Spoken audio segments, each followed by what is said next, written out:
What's up everyone, how are you all? Today we are back with another blazing Naruto story. What if Naruto was banished and returned as the Storm of Vengeance? If you enjoy then please like, share and do comments. Outside of the village hidden in the clouds walked a young man donned in pure white clothing, noble robes to be exact donned his figure. He stepped calmly to the gate of the village and stopped when he was ordered to by the guards. Halt, state your business in the village hidden in the clouds, ordered one of them. The noble-looking person smiled gently and kindly, looking up and pulling his hood down so that they could see his face. He was certainly a handsome man with long blonde almost white hair that reached his back, tanned skin, and judging by his face and his clothing he was muscular yet lean. Greetings, my name is Anatar, and I am here to give a gift and token of goodwill to the Raikage, the young man told them.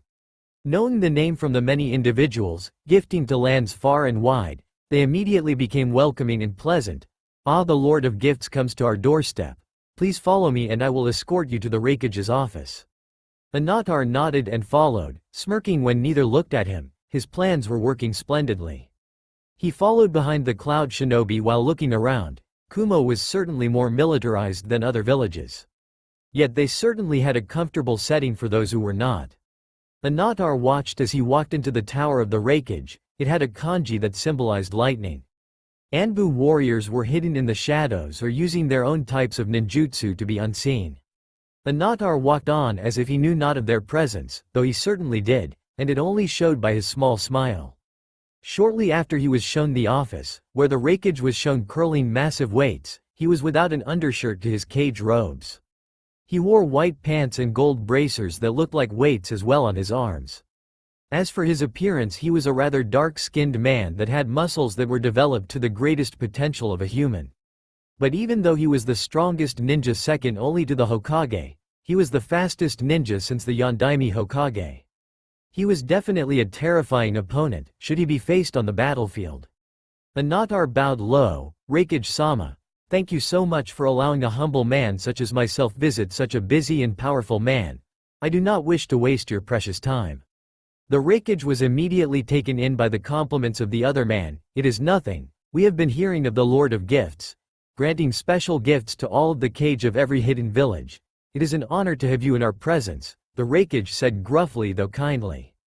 You flatter me, Lord Raikage, he said as he stood up with a friendly smile. It just pleasures me to gift those who are in need or worthy. Then you have a kind heart indeed, the Raikage said friendly, but might I ask, what kind of person would be deemed worthy or in need? Anatar smiled, worthy by their strength and valor, and those who are in need of protection or comfort, I offer these things as tokens of friendship. Therefore, after years of tireless toil I have created these. With that he drew 3 reins, 2 fitting for a male and the other female. The first male's was made of a band of silver that was carved delicately with the forms of clouds and lightning dashing across them. The second into the shape of tentacles with the head of a bull with diamond eyes. The final was also a silver band, yet intricate designs of a feline were carved into them with sapphires for the eyes. They're beautiful, said aloud the Raikage's secretary. Anatar smiled. You flatter me, milady, however it is not just their beauty that should entrance you, but in reality the power I have bestowed in them, he said smiling. This caught everyone's attention. What kind of power? Asked Day, excited now about hearing about power. The first is for you, Lord Raikage, designed to increase the power of the cage of your village, enhanced chakra, knowledge, and strength. The other 2, he held the others up. The power to help a Jinchuriki stay alive, even after their tailed beast is extracted. This caused everyone to go wide-eyed. What? That's impossible. Everyone knows that once a Jinchuriki loses their tailed beast they die within an hour. How could these rings possibly do this? Asked incredulously, yet deep down if it allowed his brother and adoptive sister to live should they lose their tailed beasts then he would take the offer. These rings will allow your Jinchuriki to store demon chakra within the ring and slowly it will adjust their chakra coils so that should their beast be removed, they will not only survive but keep enough replenishing chakra to be pseudo Jinchuriki, he explained. This caused everyone to widen their eyes. Not only would their strongest shinobi survive but they would keep some of their power? What is the catch? Asked the Raikage. Anatar only smiled. No catch, just a request that each shinobi may either accept or decline of their own free will, he told them, should they be willing, and at moments of their availability, I would like to be able to summon them only in times of great need, other than that they are free to do whatever they wish. I thought about it for a good while. This certainly had its positives, and the negatives were minuscule. The problem, however, was more emotional than logical. The Jinchuriki were his family and he didn't want them to be in danger. I will allow it, however the final decision is up to B and Yugito if they refuse. Do not worry, Lord Rakage. I have no intention of forcing anything upon them against their will. As I said, they are free to receive the gift and don't have to accept the request. Oh, and should they be in a tight spot, they can use their ring to reverse summon to my location wherever it might be, or even summon me. I will be more than happy to assist in protecting them, the Lord of Gifts said, smiling politely. I smiled in kind. Very well, I shall call B here so you may discuss it with him. However, Yugito is another matter. I can tell you locations where to best find her, but it is unknown where she might specifically be. Do not worry, I am certain I can find her, he assured. Within moments B was in the room, and after being explained the situation he walked up to the man and began to rap. Hey man, I appreciate the bling. You even need help from B, just give me a ring, he said, accepting the gift while a face palmed at his brother's antics. Anatar nodded thankfully. If you will excuse me, I will go looking for Lady Yugito now. Nodded as the man turned and departed for the village. Yugito was at her favorite training ground, which was more akin to an obstacle course that required a lot of acrobatics and agility, right up her alley. She took off running, leaping over the first hurdle with a front flip, running again the moment her feet touched the ground. As she did, the first automated trap activated and kunai were sent in her direction. She leapt forward, her body parallel to the ground as she spun to avoid the weapons. As she hit the ground, a large blade swung to cut her in half and she slid onto her knees, sliding under the weapon easily. She continued to run and suddenly the ground began to explode at intervals around her. She expanded her senses to read the chakra fluctuations before they exploded to avoid them. She then ran up a vertical obstacle that had been slicked with oil. When she got onto the top, she leapt up into the air, spinning as she tossed kunai and shuriken simultaneously, all hitting their marks dead center. Finally her nails grew into claws and she brought them down onto a target in the center. She was panting slightly, but having worked her body to the very limit, she was always getting better. Suddenly she heard the sound of clapping and turned to see a man that she hadn't sensed even when she had been enhancing them. Impressive, most impressive, certainly worthy of your reputation, Yugito ni, the man complimented her. She instantly got into a stance. Anyone who could mask himself to that level is certainly someone to wary of. However, at the same time of displaying power, he also showed warmth to her. Seeing the sudden battle stance, he raised his hands in apologetic surrender. Oh, I'm so sorry, I did not realize that I was intruding. I was just very much impressed with your skills and was entranced, he complimented her. She lightened up a little in the face though kept her stance. Who are you? She asked. Again Anatar immediately took an apologetic tone and bowed. Forgive me, I cannot believe I've been so rude. My name is Anatar, I am also known as the Lord of Gifts, Yugito muttered in surprise. Immediately her stance was dropped and she bowed. Forgive my behavior, Anatar-sama. I was caught off guard by your arrival. Suddenly she heard a small chuckle and she looked up to see him smiling. No need for the formalities, milady. I am not one for them. Anatar will do just fine. She smiled at this. He was certainly a gentleman to her, unlike others among the village. May I ask what brings you here to see me? Surely not to just see a kunoichi practice her abilities, she told him. He smiled, smart and beautiful. She blushed at this slightly. You are correct. I wished to grant you this gift. He handed her the ring. She looked at it and was mesmerized. The detail was amazing and she could tell it wasn't just the looks that enchanted her. She could feel power resonating from it. She then looked up at him as he explained the power of the ring, to which she gladly accepts. I thank you very much for this gift, and should you need me, I will be happy to help. Anatar smiled softly before bowing. I thank you very much, Neko-chan. Looking up, he saw a very deep blush on her face and could only smile wider. Upon blushing, however, she noticed something. Her tenant was silent. Whenever she was thinking about a guy, Matabi never missed out on an opportunity to mess with her. So why was she quiet now, unless she was napping? Why, you're welcome, Anatar-san, she said, smiling softly. Anatar then stood to his full height. Well, I must be off. I wish you a pleasant day, milady. He then took her hand and kissed it before departing. It took her a moment to snap out of her trance, and after a moment of thought she decided to visit the Raikage to see what he knew of this man. Raikage's office. The woman walked forward and stood before her leader. "Oh, hello Yugito, what brings you here?" I asked of her. She tried to keep a professional attitude about her, though knew her big brother was most likely going to figure it out. "Sir, I was wondering what we know of Anatar-san?" she asked. I immediately saw through it and waved a hand. In an instant the Anbu were gone. "So, has the Lord of Gifts left with something after all?" he teased her. Of course she blushes. What?" she sputters out, "and no. I'm just curious about this man who only appeared a few years ago." "I see," A said with a knowing smile. "Well, here is what we do know." And he handed her a folder. She took it and opened it. "He doesn't exist until 3 years ago." She looked up wide-eyed. "That's correct," he told her. "That's not possible. For someone of his skill and stature he should be known in every village." Yugito told him. "And yet aside from birth and title, there is no record of any of his doings except for up to 3 years ago." I told her. "How is this possible?" She contemplated. "Perhaps our curious cat should investigate this further?" he asked. She looked up at him, then the photo. "Matabi," she whispered. What is it, kitten?" she asked. The great cat stretched inside her vessel's mind. "Do you know anything about this guy?" The cat looked through her eyes, they slowly widened. "Master?" she asked in shock. "Matabi, did you just say?" She was cut off. "We have to find him, kitten." "What does she say?" asked A. She about to answer when. "No, say nothing. Ask if you can go searching for him," Matabi told her. Curious since the cat never interfered in this way before, she complied. "I'm not sure. She says we should investigate and frankly I agree." I thought about it for a brief moment. "Very well, I will allow it. This is a spy mission only, Yugito. You are free to face the target as you see fit, but you are not to engage. We don't even know where his village is."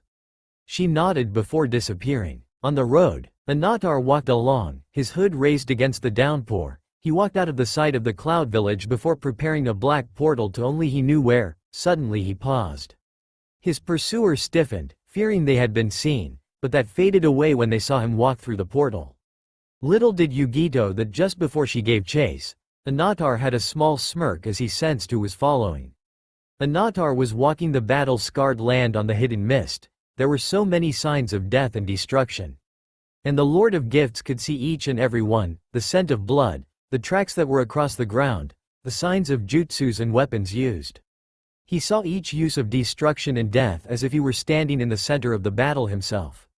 That was the difference between him and Morgoth. Where Morgoth had superior strength and power, Sauron had his wits and intelligence, not only on the battlefield, but off as well. How else would he have had 2 ages with the title of Dark Lord when his previous master only had 1? Where arrogance kept Morgoth at his current power level, he found more and more ways to increase his strength. Now he had one last place to go to in order to claim his power, and in order to do that, he required the power from the 3 tails. To do that he needed to face the Mizukage. And to do that, he needed to end the civil war. He slowly walked to the entrance of the hidden mist, already finding that it had been melted away by lava. Interesting, he said to himself as he stepped forward. Slowly his armor began to form around him till he was donned in the same black armor and hood that once belonged to his black hand. Now it would be his lesser form. His black cape dragged across the ground behind him as he walked. He knew that the moment he donned the armor and used his powers, those in the Undying Lands would feel something amiss in the mortal lands, and would come send someone to investigate. But he had to handle things one at a time. He walked over bodies, some not even recognizable any longer, following the sounds of battle until he came upon the destroyed town square, where the Mizukage, and a woman with long red hair in a blue battle dress were doing battle, along with hundreds of other shinobi. With a quick look over, he observed the emblems on the shoulders of those that were on the side of the rebellion. To his surprise and amusement they were that of the Whirlpool village. Probably since they fought to the last man and they decided they would do the same. An ancient enemy. It was then all heard footsteps of a figure wearing metallic armor. When they looked to the source, many looked on in fear. Standing before them was an imposing figure in black armor that looked as if there were no weakness to the overlapping plates. The black ragged cape flowed to the side of him, and the hood concealed his upper visage. Only 2 eyes that were slitted and appeared to be fire were seen, and a slight grin filled with razor teeth. Who are you? Identify yourself, ordered the Mizukage, ignoring his former opponent. I take orders from no man. The black hooded armored figure answered, his voice filled with such authority and malice that all felt the urge to kneel right then and there. He slowly began walking forward to the battle scene, straight to the Mizukage, before the young man stepped forth, his eyes now glowing blue. I order you to reveal your true name, he shouted. This made the hand however stop in his tracks. Not out of fear of the Mizukage, but shock of the one controlling him, for who else could brand others with a glowing white palm strike? The bright lord, Celebrimbor. He now knew he had no choice, that meddlesome elf was stirring up trouble again. Never before had he regretted a decision more than he did now. Now would have to reveal his powers in order to free him of the fool's influence. And if it truly existed, it would reveal Celebrimbor's ring of power, thus triggering his own timer before those in the Undying Lands discover of the impending danger. But there was something else he knew that would happen. I am your liberator, slave of Celebrimbor. The young man stared the other down with shock in his eyes. Few know of him beside myself and others who serve him. Indeed, I am the Black Hand, he declared as he stepped forth, his armored boots making metallic steps. As the small bit of power he was able to regain so far was unleashed, everyone in the Undying Lands sensed his power, weaker than the past, and so they suspected it was Celebrimbor making his move. Sauron knew this and was in fact relying upon it, a dark smirk appearing upon his visage. Kill him, he ordered. Suddenly several mist Anbu appeared and attacked. The Black Hand grabbed the blade of the first Anbu and snapped it in two. Said Anbu could only watch in shock before he was kicked back and sent flying into a wall. Another Anbu charged from behind only for the Black Hand to swing his longsword behind him and slice into the shinobi, killing him. Another mist ninja began to do hand signs, water style, water dragon jutsu. And sure enough, a huge water dragon emerged and attacked the black armored figure. But then they were faced with a fire erupting from the Black Hand that evaporated the water before it even got close. They all looked at the dark figure with total terror on their visage. He's not human, shouted one of the mist shinobi. All the rebels could only watch in awe at this figure who was toying with their Enbu-level shinobi. 5 then decided to charge at once and a pulse of shadows and flames expanded from his armor. The hooded gaze looked into the eyes of the mist cage and watched at how just after he became cage, he was trapped in a slave brand, forcing him against his will through manipulation. Learning all he needed to know, the Black Hand threw him to the ground and aimed his power at the man. Shadow and flame engulfed them both to the point that all thought he was dead. But slowly but surely he was not only unharmed, but he now had a visage of free will and horror at his actions. "Oh Kami, what have I done?" he shouted to the sky as he fell to his knees. "I have freed you from his curse, you will pay penance by protecting this village with your very life should it need be," he declared. "Why yes, I will." He looked up to see a black armored hand revealing a ring with the image of an emerald turtle. The former Mizukage took it and put it on. "I swear by this ring that I will defend all of the hidden mist." The hand nodded before the armor began to fade away, revealing the man in the white robes from earlier. Everyone could only stare at this one individual who had appeared and ending the civil war with a single battle. They looked at the man who apparently was panting heavily. They then realized that the form he was in must take its toll. "Excuse me," spoke the woman in the blue battle dress, "but now that you have defeated him, but what do you plan to do now?" The white-robed and hooded figure spoke up. "Now, I prepare for war. It is coming and all of the Jinchuriki are now protected from the Akatsuki. My plans are in place and now all that is needed is to wait for the proper moment." He seemed focused, she could see it in his eyes. He was easily a man on a mission. But still, to do what he just did and then leave. "Just like that? No plunder, no demands, nothing?" she asked. "None, just that if you can, you might help when I need it," he told her, and she could tell that it truly was a request. She could say yes or no as she pleased. "I am Maid Terumi, and so long as we are available, I will be glad to help in any way we can, Lord Sauron," she said, bowing to him. He looked at her in surprise that she had seen what he truly was. The man raised her chin, which caused her to stand tall once more. "Please do not call me that aloud. If some were to hear that name they would not rest until I was no more," he told her. She nodded, understanding that some things are best kept quiet. As the man departed for home, the hidden mist silently pledged allegiance to the Dark Lord Sauron, to be at his beck and call should he need them, but also swore to never speak his name to an outsider. The sister of the hero of the Hidden Leaf, the Anbu known as Vixen, dashed through the trees as she hunted down another lead as to the location of her brother, Naruto Uzumaki. Since his disappearance, she had upped her training to insane levels both physically and mentally. She soon surpassed expectations of many as she rose through the ranks. What few knew, however, was that she was getting help in her training from Kurama, otherwise known as the Nine Tails. He told her that it was most likely impossible to avenge her brother as the most likely suspect was dead, but she refused to believe, and so she demanded he help her. Impressed by her bravery and determination, he did indeed chose to teach her. He also helped her to hunt down every single lead to the whereabouts of her brother. This now brought her to the hidden mist. Her crimson hair had a genjutsu to make it black as night. As she appeared before the new Mizukage, the mist ninja didn't stand a chance as she rendered them all unconscious. "You realize that this could mean war between our nations?" asked Mei, her body seemingly relaxed but ready to move in an instant. "I do not come for war, but for answers. Rumors of a single man ending your civil war spreads throughout the nations. I want his name," she told him.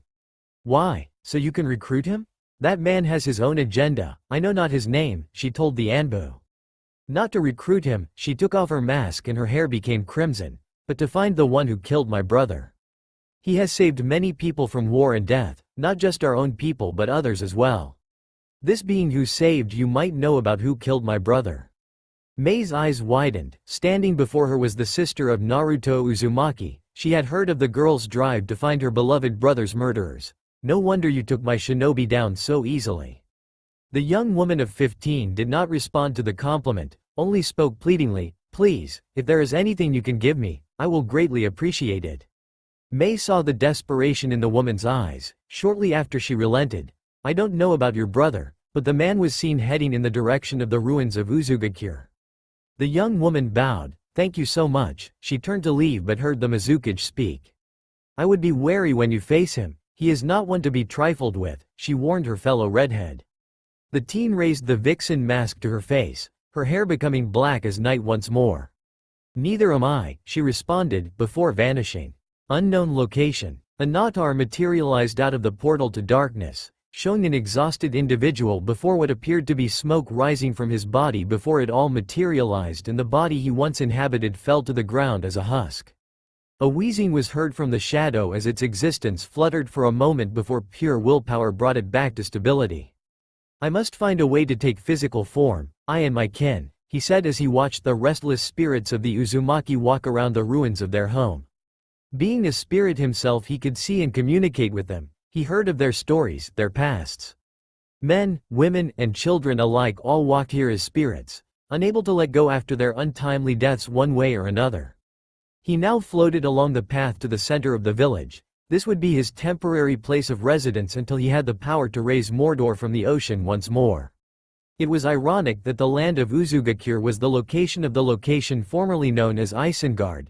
The pits were the cause of all the whirlpools that now surrounded the once great city. Even the Black Tower of Orthanc was still standing. He looked upon it and thought of his past. Facing Sorman and the White Council for the first time, how foolish they were to allow one of them to contest him. He now had all the knowledge the White Wizard possessed, how to create the greatest soldiers of the darkness, the mighty Uruk-hai. He first had to resurrect his people and bring his body in order to resurrect himself. His power was returning, thanks to the rings extracting his power and sending it to him.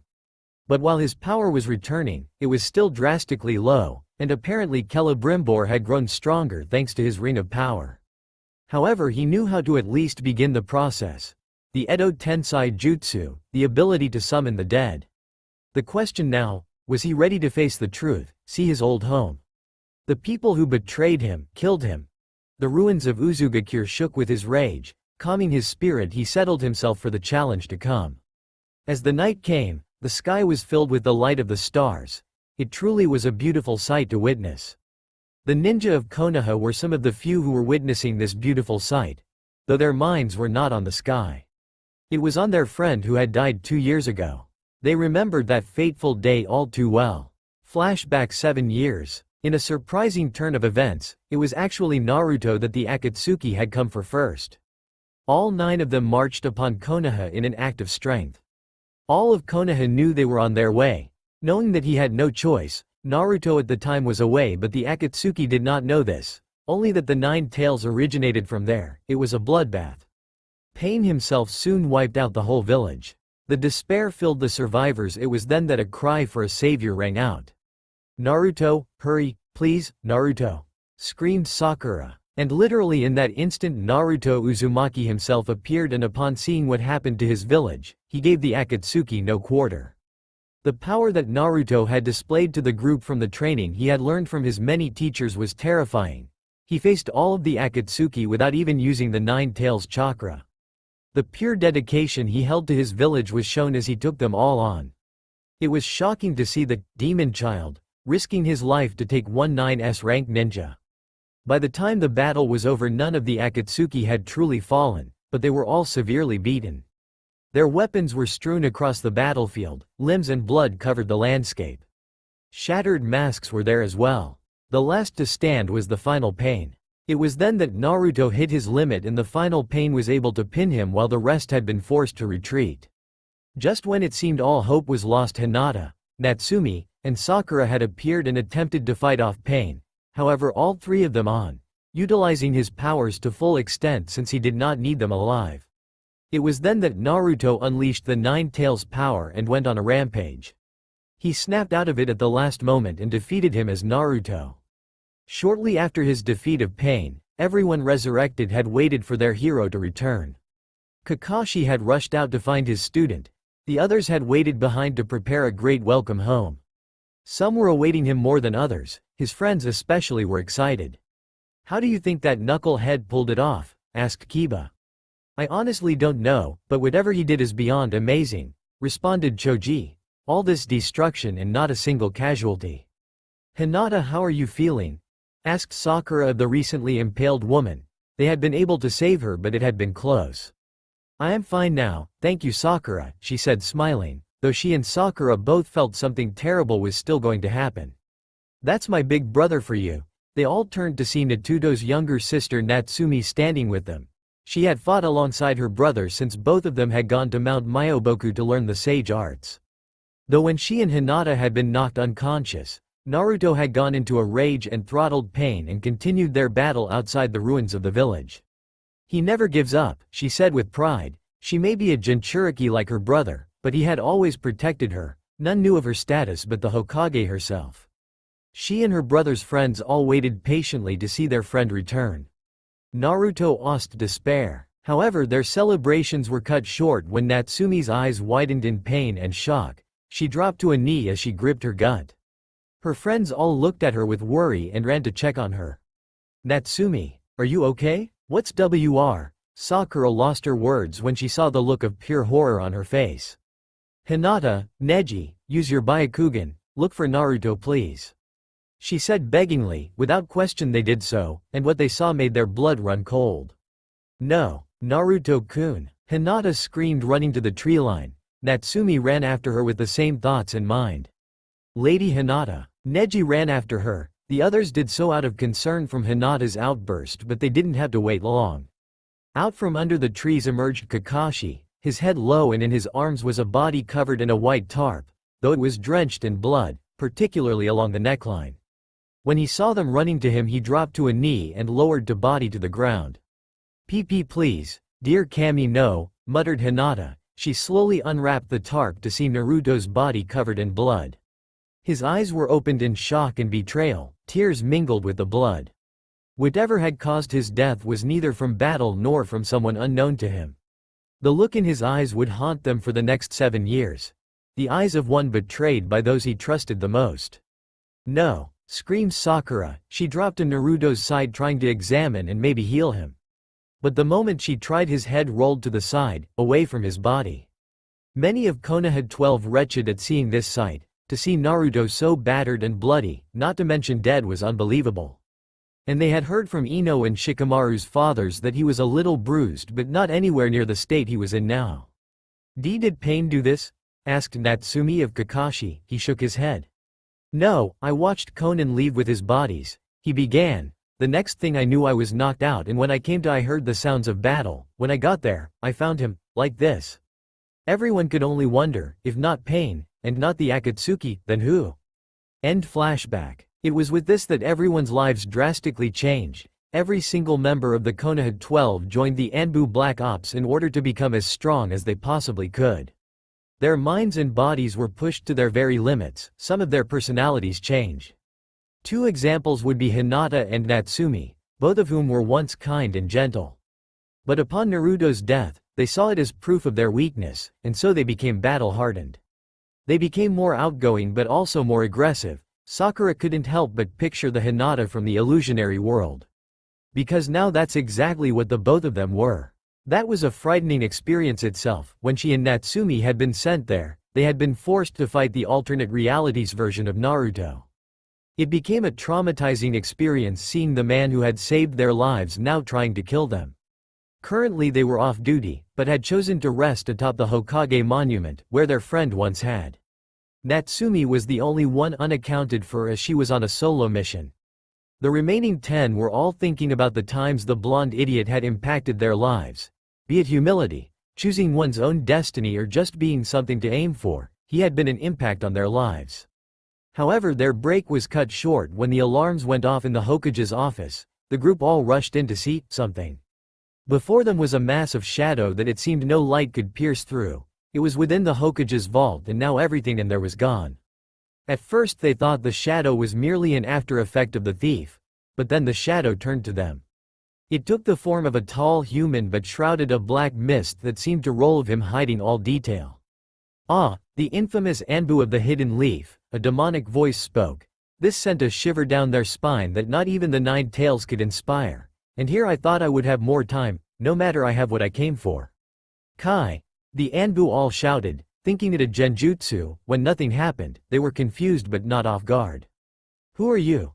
shouted the Anbu Houndo, pulling out his ninjutsu. "Reveal yourself."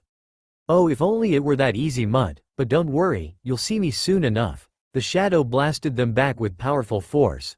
It shocked them because there was neither a chakra spike nor any other indication.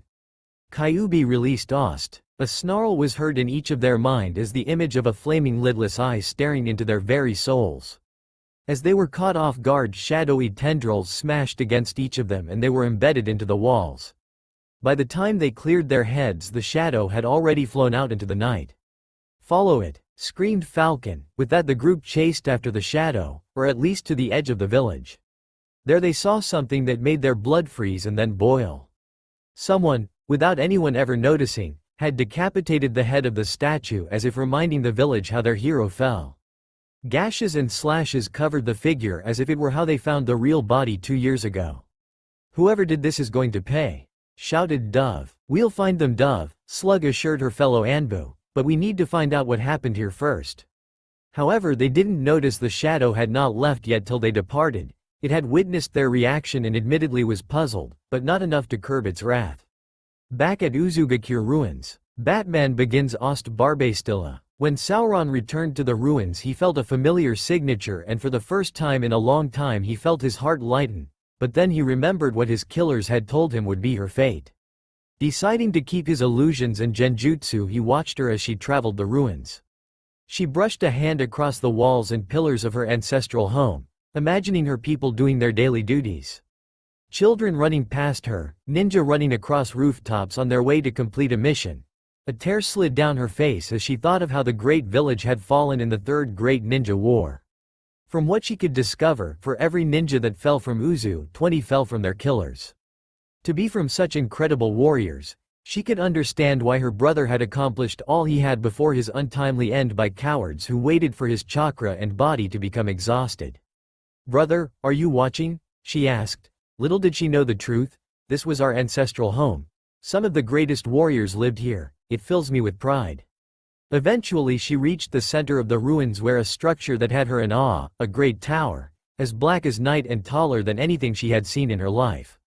It took a long time, but she finally reached the top of the tower, looking out over the entire village. When she turned to face the center, she saw an orb as black as night. Around it were symbols and letters written in flames. She could not read them, as some were fuinjutsu, and others were from a language she did not recognize. But she could see what the effect was. Whatever the orb was, it was drawing in power. She walked toward the orb with intent to grasp it, but when her hand was an inch away. Pain's theme. Within her mind appeared a great eye wreathed in flames. The pupil was a slit similar to Kurama's own, though far more terrifying. With the vision came a snarling growl that frightened her. Quickly she yanked her hand away. "Who enters my domain?" asked a ghostly voice. She turned to see a man in cage robes with the spiral of Uzu upon the hat. However, Natsumi's eyes widened in horror as she took a proper look at his appearance. His whole appearance was an eerie white. She could see past him, and his robes were tattered and decayed. She was looking upon a spirit of the dead. "I am so sorry, I was just following a lead," she said, not quite believing what she was seeing. "The dead? Do not suffer the living to pass," he said menacingly. Instantly more figures appeared around the top of the tower. All wearing Anbu Black Ops uniforms, though like the cage before her, their armor was worn by time and blade appeared to have rusted over. Quickly she drew her own blade. "I did not intend to intrude upon your resting place, great warriors of the hidden maelstrom. If you allow, I shall depart instantly. None can enter Uzu but our kin," he said as he drew his own blade and advanced on his foe, swinging his blade to cleave her in two, only for it to be blocked by her own blade. To say the ghosts were shocked was an understatement because the next thing that was said. The line was snuffed out. He roared, only to receive a kick that sent him flying back. "The spark has burst into flame once more," she snarled. She expected another attack only to receive none. "That is enough, Himura," said a frightening demonic voice. She turned around to see a shadow floating behind her. She jumped back to a safer distance to see a cage kneeling before the shadowing being. And if a cage did, everyone else better damn well do the same. Sure enough, the Anbu and all other rotting ghosts were all kneeling as well. "Seems like this little vixen is more than she appears." The voice spoke. She raised her blade. "Fear not, dear. I do not wish to kill my kin." She was shocked. This demonic being was an Uzumaki?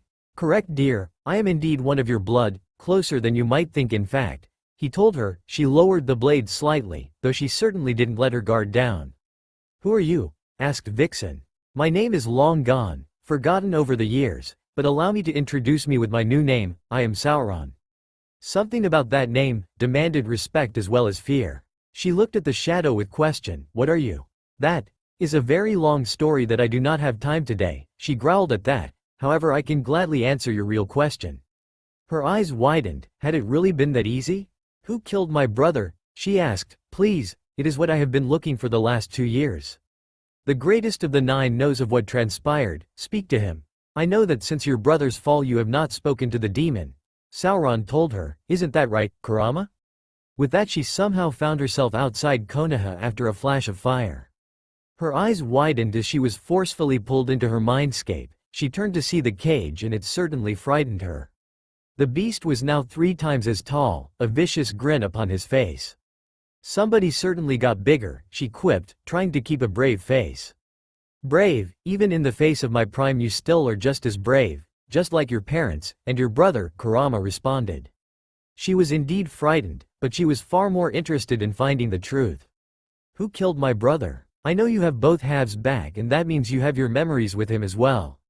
What happened to him?" The great beast let out a growling sigh. "I will show you, but know that not everything is as it appears. You must look underneath what your eyes see." In an instant her eyes glowed white and she watched from the sidelines, the death of her brother. Memory. Naruto was exhausted, recovering slowly from his battle but not properly unless he got some good rest. It was then that Natsumi saw something that she could never believe. The Konoha 11 were attacking their friend, their eyes glowing a pale blue as they did so. "Why?" asked Naruto as he coughed up blood, the look of the betrayed on his face. "Because you are a monster, and we are going to put you down," said Shikamaru. "Do not worry, Naruto, your sister will be well taken care of," said Danzo, who had appeared. The way he said it though made his perverted and demented thoughts rather obvious. Hinata then walked forward and raised a palm. Naruto looked up at her. "Hinata? Why? You said you loved me." "That was to catch you off guard so I could do this, demon," she screamed as she slammed a palm to his chest, destroying his heart, in more ways than one. Sai then unsheathed his blade and in one fell swoop decapitated the blonde. As his head fell from his body, Natsumi wailed in horror and denial as she saw their friends kill her brother. It was then that the vision ended and she awoke outside of the Leaf Village. Her mask had fallen from her face, and as she got to her hands and knees, tears fell from her eyes as the closest people in her life were revealed to have destroyed her brother. Not only that, but who knows what they have planned for her. Whatever it was, it certainly wasn't pleasant. She moved her crimson hair out of the way as she heard rushing footsteps, quickly putting her mask back on. She turned to see sure enough that it was her friends that had arrived. She got herself into her Anbu behavior and acted like nothing happened. "Are you all right, Vixen?" asked Deer. "We saw the flash of darkness and thought we were under attack." "Yeah, I'm fine, Captain," she said with no emotion. This was slightly unusual, as even as an Anbu she was livelier than the others. "What happened? Was your mission a success?" Slug asked her friend. "Negative, I thought I had a lead but it turned out to be a dead end," Vixen responded. The others cursed under their breaths. "Damn it," snarled Hound, "now we have no leads." Vixen thought about what she had just heard. He sounded so sincere. Was the vision she had seen false? No, it was real, she knew that much, but why did they kill him? At this point what she did know was that they did, and they would pay dearly for their crime against her brother. It was then that she looked upon the statue of her brother, to see it destroyed. "Who did this?" Vixen demanded, rushing to the deformed statue. She turned to look at her friends only for them to shake their heads. "We don't know, honestly," Dove told her. Vixen looked over at her blonde friend. The two females locked eyes for a short moment. Vixen then removed her gaze to look upon the statue and the plaque underneath. Natsumi focused on what Tsunade had ordered of her. Apparently she was going to work with the 8 Tails Jinchuriki in order to learn to control the 9 Tails. And she wasn't the only one, even the other Jinchuriki were going to be there. Somehow, despite having been extracted, half of the tailed beasts remained with their hosts. This would allow them to connect with one another and prepare for the battle ahead. She had taken her training there seriously, and upon finishing she came back, despite everyone arguing the fact. At this point the amount of power she commanded was only rivaled by the more refined skill of B, and he was in total agreement as her. The truth, however, is that the vision had haunted her day and night. She needed answers now. And her mother and father, who they both had been there to help her deal with the 9 Tails, had encouraged her to find answers, as it was their beloved son and her brother who had been cut down. Now she, alongside her friends, were headed for their place atop the Hokage monument. Little did they know that she had prepared a trap. Bombs and traps were set to restrain them until she could get proper answers.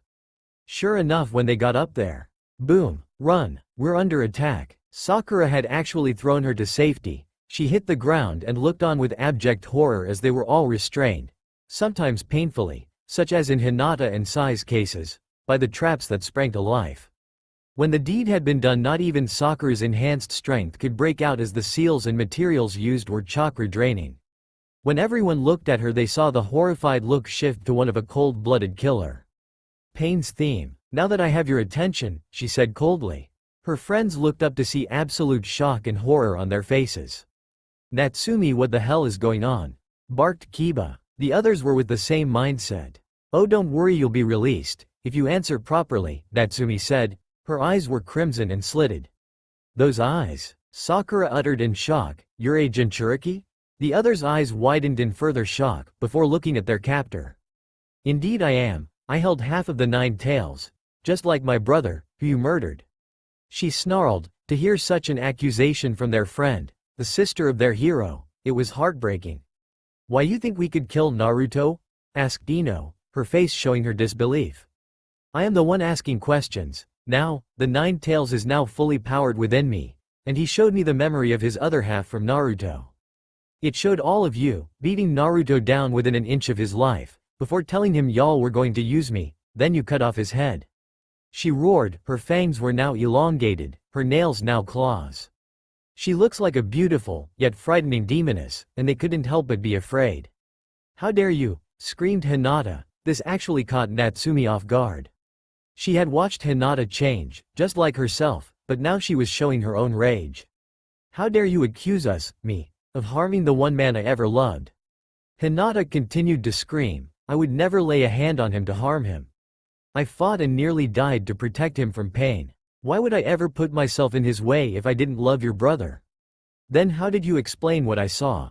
Natsumi roared back. I watched as you all beat him, crushed his soul, and deprived it of all hope.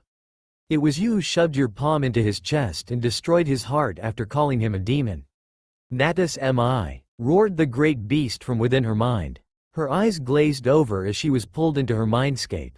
The others wondered what exactly had happened to her, that is except for Sakura. She was pulled into her mind by the fox, she told them. They all looked at her confused. I've seen it when Naruto used to before he died. Why would she believe we killed her brother anyway? Asked Choji, it makes no sense. I don't know, but she was beyond angry. Whatever happened while she was gone, she truly believes we did it, Shikamaru answered. But what could have possibly? You don't think it has to do with the 9 tails, do you? Tenten asked. She did say that she was shown a memory, Neji mentioned. Perhaps there was a nightmare? No, she's had plenty of those, she never grew vengeful from them, Ino said. I've helped her to deal with the stress. Inside Natsumi's mind, Natsumi was now enraged. The fox had stopped her from getting justice. After 2 years she was on the verge. Now the stupid fox was in the way. Damn it, Kurama, why did you stop me? She screamed. The fox snarled at the human. Watch how you speak to me, human, he roared, or I'll rip my way out of this seal. I pulled you in here because they are telling the truth. Particularly the princess. I can read negative emotions and when one lies, and they are innocent. Then explain what you showed me. She screamed. How can what I saw not be them? I don't know. While it was their chakra signatures, their minds were not active, like they were under a genjutsu. Kurama answered her. A genjutsu? Why didn't you say so earlier?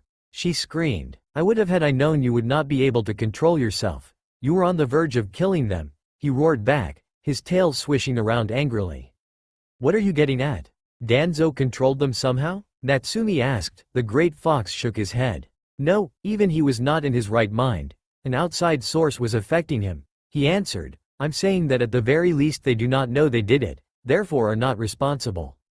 Hinata was right. They would never hurt their friend, not intentionally. Natsumi let out a gentle sigh before looking at the fox. You better be right. As she vanished, Kurama was deep in thought. I have not seen this power since that blasted ranger was possessed by the elf lord. And since then it was a power similar to his, yet greatly increased due to something.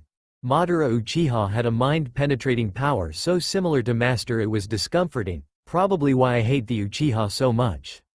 If only Master had not been destroyed by that infernal hobbit. Reality. It was then that Natsumi came out of her mindscape and let out a slow sigh. Her eyes reopened to show they had returned to their cerulean blue. Everyone watched with bated breath as she thought about what was to be done. It was at this moment that she knew she would have to lie for the sake of her friends, otherwise they would be broken beyond repair. With a flick of a few kunai the traps were all undone. I don't know how, but the 9 tails said it wasn't you. Natsumi told them. He apparently can read negative emotions and lies, and you had neither. Damn straight it wasn't us. Kiba barked, however he was stopped by Hinata. When everyone looked at her, it was like how she used to be, the kind and gentle princess. She walked up to Natsumi and grabbed her in a hug. We will find out who truly killed Naruto-kun, and like your brother, I never go back on my word, she assured her. That about me shall never change. Natsumi, with tears in her eyes, nodded as she grabbed her friend into a hug and sobbed. Sauron was deep in thought. The reanimation jutsu. It was perfect as a start, but he needed a full resurrection for his people, not an imperfect sham. Therefore he began to work on fixing the process and making it full. Were he full power he'd be able to bring them back himself, but he was still a shadow. It wouldn't be long though. But he knew exactly who he'd be returning to the land of the living in order to perfect the jutsu. 3 of the greatest seal masters in Konoha's history. With his own will he pictured the signs in his mind before speaking calmly in his dark voice. Edo Tense no Jutsu. In an instant 2 coffins appeared without hesitation, ripping out of the ground like a man coming up for a breath after a long swim. The third however was still bound by the Shinigami, so he had to let that wait. The first 2 opened to reveal the darkened forms of Kushina and Mito Uzumaki. He didn't wake them yet, he let them go back to their rest a little longer. Looking into his power reserves, he couldn't take on his true form yet, but he was surprised to see that there was a form that he could take, one he had not had in many an age. Looking up into the night sky, he saw the moon and grinned. It has been too long since I have been on a good hunt. On the shores of the land of waves. A beautiful white boat the likes of which hadn't been seen since the Third Age gently came onto the shore. Once there the passengers all disembarked. The elven rulers Elrond and Galadriel came to the shore first. The Lady of Light wore a dress as white as snow that seemed to flow behind her, never catching a single bit of filth of dirt. Her beautiful golden locks of hair flowed in the ocean breeze, and on her head was a gorgeous circlet, and on her right hand was her ring of power. The Lord of Rivendell wore the most impressive armor that had ever been seen. Its silver strokes on its brown armor was a thing of beauty as well as that of strength. On his hip he wielded his elvish blade, on his head he too wore a circlet, and like his elvish companion, wore a ring of power. The next to step off the boat was an old man completely dressed in white robes and cloak. He had a staff that was made of white wood, and his hair and beard was also white. He was known as Mithrandir, the White Rider, or to those who knew him well, he was known simply as Gandalf. Middle-earth has changed greatly since our time, Elrond said to his company. Indeed it has, my old friend, some for the better, and some for the worse, Gandalf said with a warm tone that changed into that of sorrow. War has plagued the land of men for many ages since we left, Galadriel said, and if we cannot accomplish what we came to do, this entire continent, followed by our own, will burn. Months later, of all the people who had searched for Naruto's killers, none had looked harder than the four women whom he had such an impact on: Natsumi, Sakura, Hinata, and surprisingly Ino. The final member of the group was the surprise. In fact, none but the other three women knew that Ino did indeed have a connection to the blonde-haired knucklehead. Apparently he had saved her from a fate worse than death at some point and had helped her recover from the traumatic experience. As such, she grew to admire the blonde as she got to know the real Naruto Uzumaki. The four women had actually used this as a medium to become great friends, and usually went on the missions to find Naruto together, becoming sisters. They supported one another in their grief and grew to become quite the team. While their fighting styles differed drastically, it turned out that putting them together made possibly one of the greatest combinations in combat alongside the Ino-Shika-Cho formation. They became so skilled they became the deadly flowers of the hidden leaf. It was actually these four women who found a strange group on horseback. All three of them wore strange cloaks and hoods of different color and design, all of them seeming to be incredibly expensive. "Children, why do you follow us from the shadows?" A woman in a beautifully designed white cloak and hood spoke out for them to hear. The two women were shocked to say the least. They were four of the best that the Leaf Village had to offer when it came to kunoichi. How did this woman sense them? They landed before the travelers in their fighting stances. "Who are you and why are you in the land of fire?" Sakura demanded, her eyes hard and her senses on alert. One of the hooded figures, this one black with silver designs throughout it, looked to another, this one with an elegant black cloak and hood. "Looks like we were right. We have made it to the land of fire." This voice was male, it was smooth, elegant, but at the same time filled with authority, power, and wisdom. The other nodded, then looked to the three teens. "Why do four children of men already have years of experience in battle?" This voice too had an air of elegance and strength, but this was much older, and had wisdom even further than them. This further shocked the kunoichi, children of men. What did he mean by that, and do they not know of shinobi? "We are kunoichi, ninja of the village hidden in the leaves, and you are nearing our homeland. Identify yourselves." This time it was Hinata to speak. Though they weren't in Anbu uniform, she lost none of her lethality.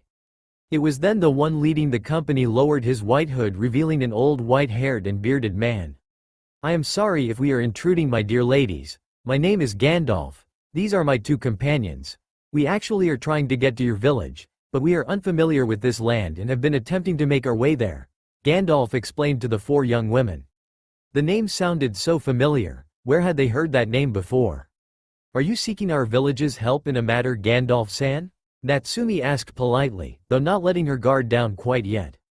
"Actually, we were hoping to be of assistance to you, if you would allow us, that is," he said kindly.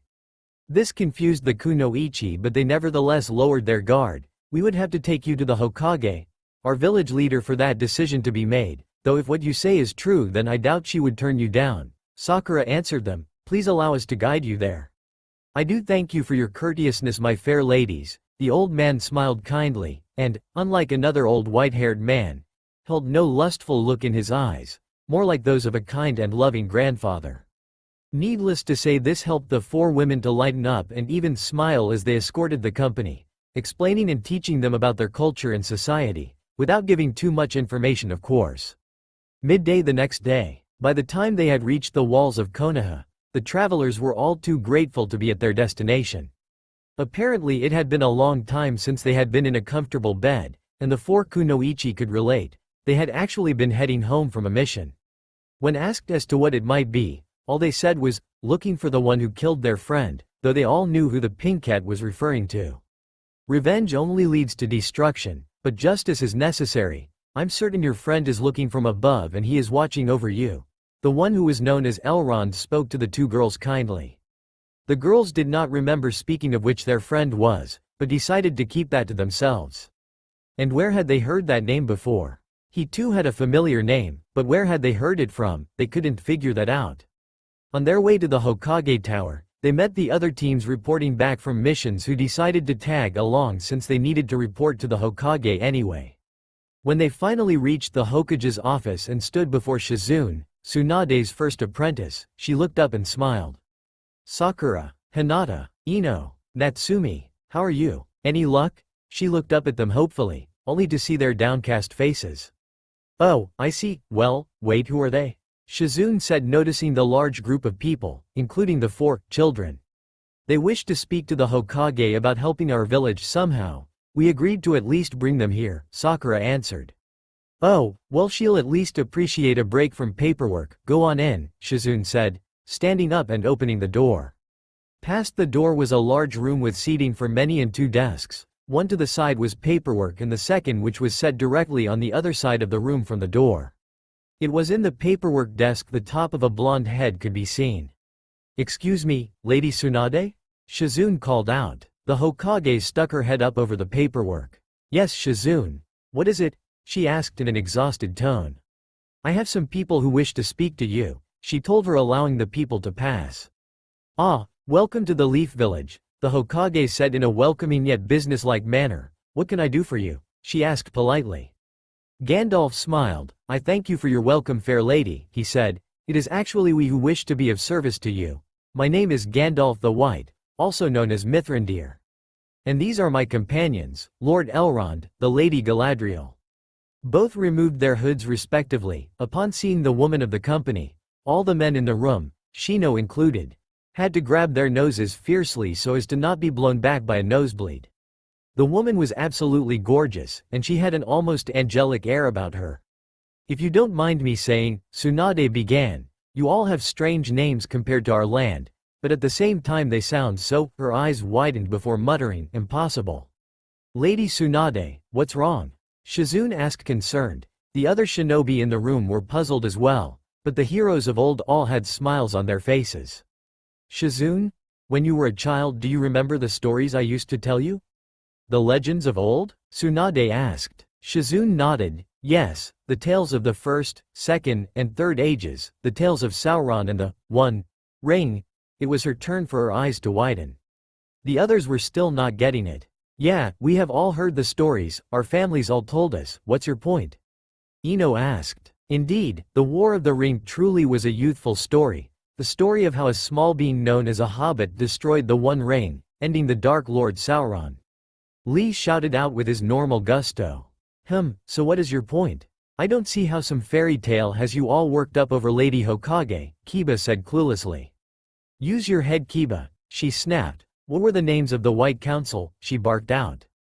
About 5 seconds of silence went by, before everyone's eyes went completely wide, looking at the three of them. Another 5 seconds before the whole village could hear, what? Sun said. So let me get this straight. Tsunade said, rubbing her temples, you are the heroes of the War of the Ring, which means it was all true, elves, dwarves, and wizards. She finished looking at Gandalf. All exist and have lived in the undying lands and the timeless halls across the West Ocean. Am I right so far? Every shinobi there was completely shocked, confused, and in awe simultaneously. Not only did they find out the legends that they lived with as children, of times long before the Sage of Sixth Paths, before the power of chakra, they were all true, and before them were some of the greatest heroes the world had ever produced. They truly were in awe.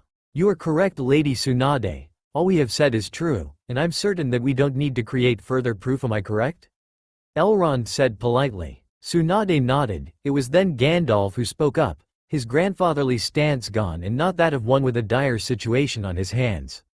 Now as to why we are here, I am certain that you know since we exist, so did the enemy. Gandalf spoke. Tsunade nodded, her visage showing that of worry but also as if she were preparing for the worst, and rightly so. You refer to Sauron? She asked, to which Gandalf nodded, but according to the legends, Frodo destroyed the ring and destroyed Sauron.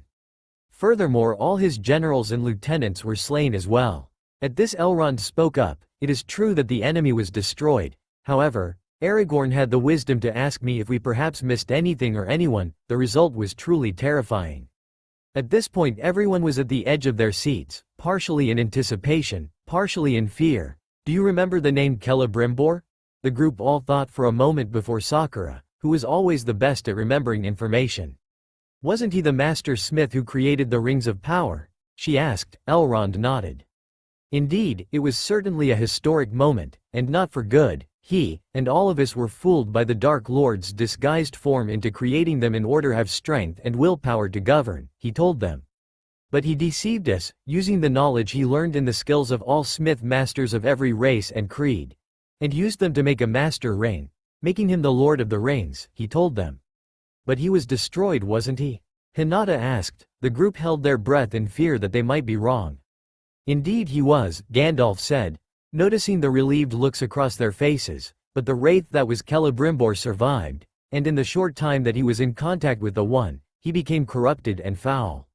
He now seeks dominion over all just like Sauron, but as the Bright Lord, his burning pride will consume all that he comes into contact with. In truth he would become worse than Sauron ever could be. At this the whole group went pale. They all knew the stories of the Dark Lord. But a lord who would claim to be bright but be worse was terrifying. And he has made efforts to control the world already? Asked Tsunade. The group nodded. Gandalf was the one to answer now. Indeed, he has learned well from the defeats he suffered from Sauron. He has the power to penetrate the mind of others, forcing them to do things that they would not even remember. It matters not when they are branded either, from then on they can be forced to do whatever he wills.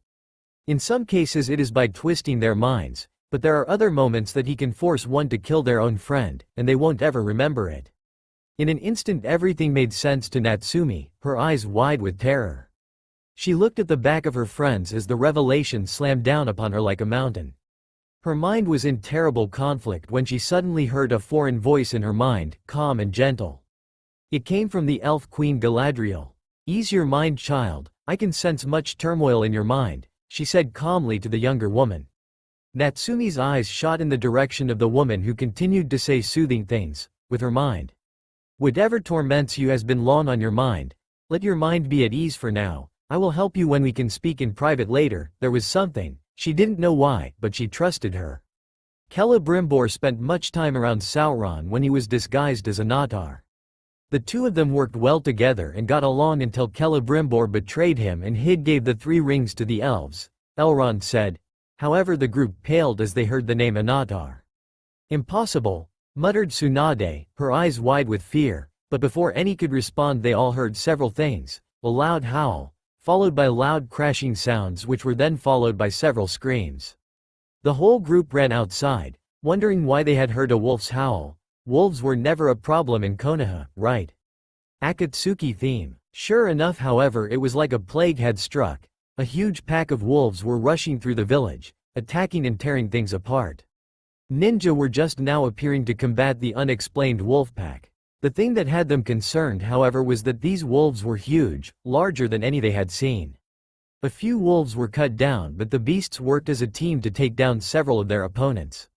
Eventually the Junin jumped in, utilizing jutsu to attack the wolves. Several more were cut down. The wolves and shinobi were in a standoff now until they heard another howl, but it was different. This one demanded order and respect.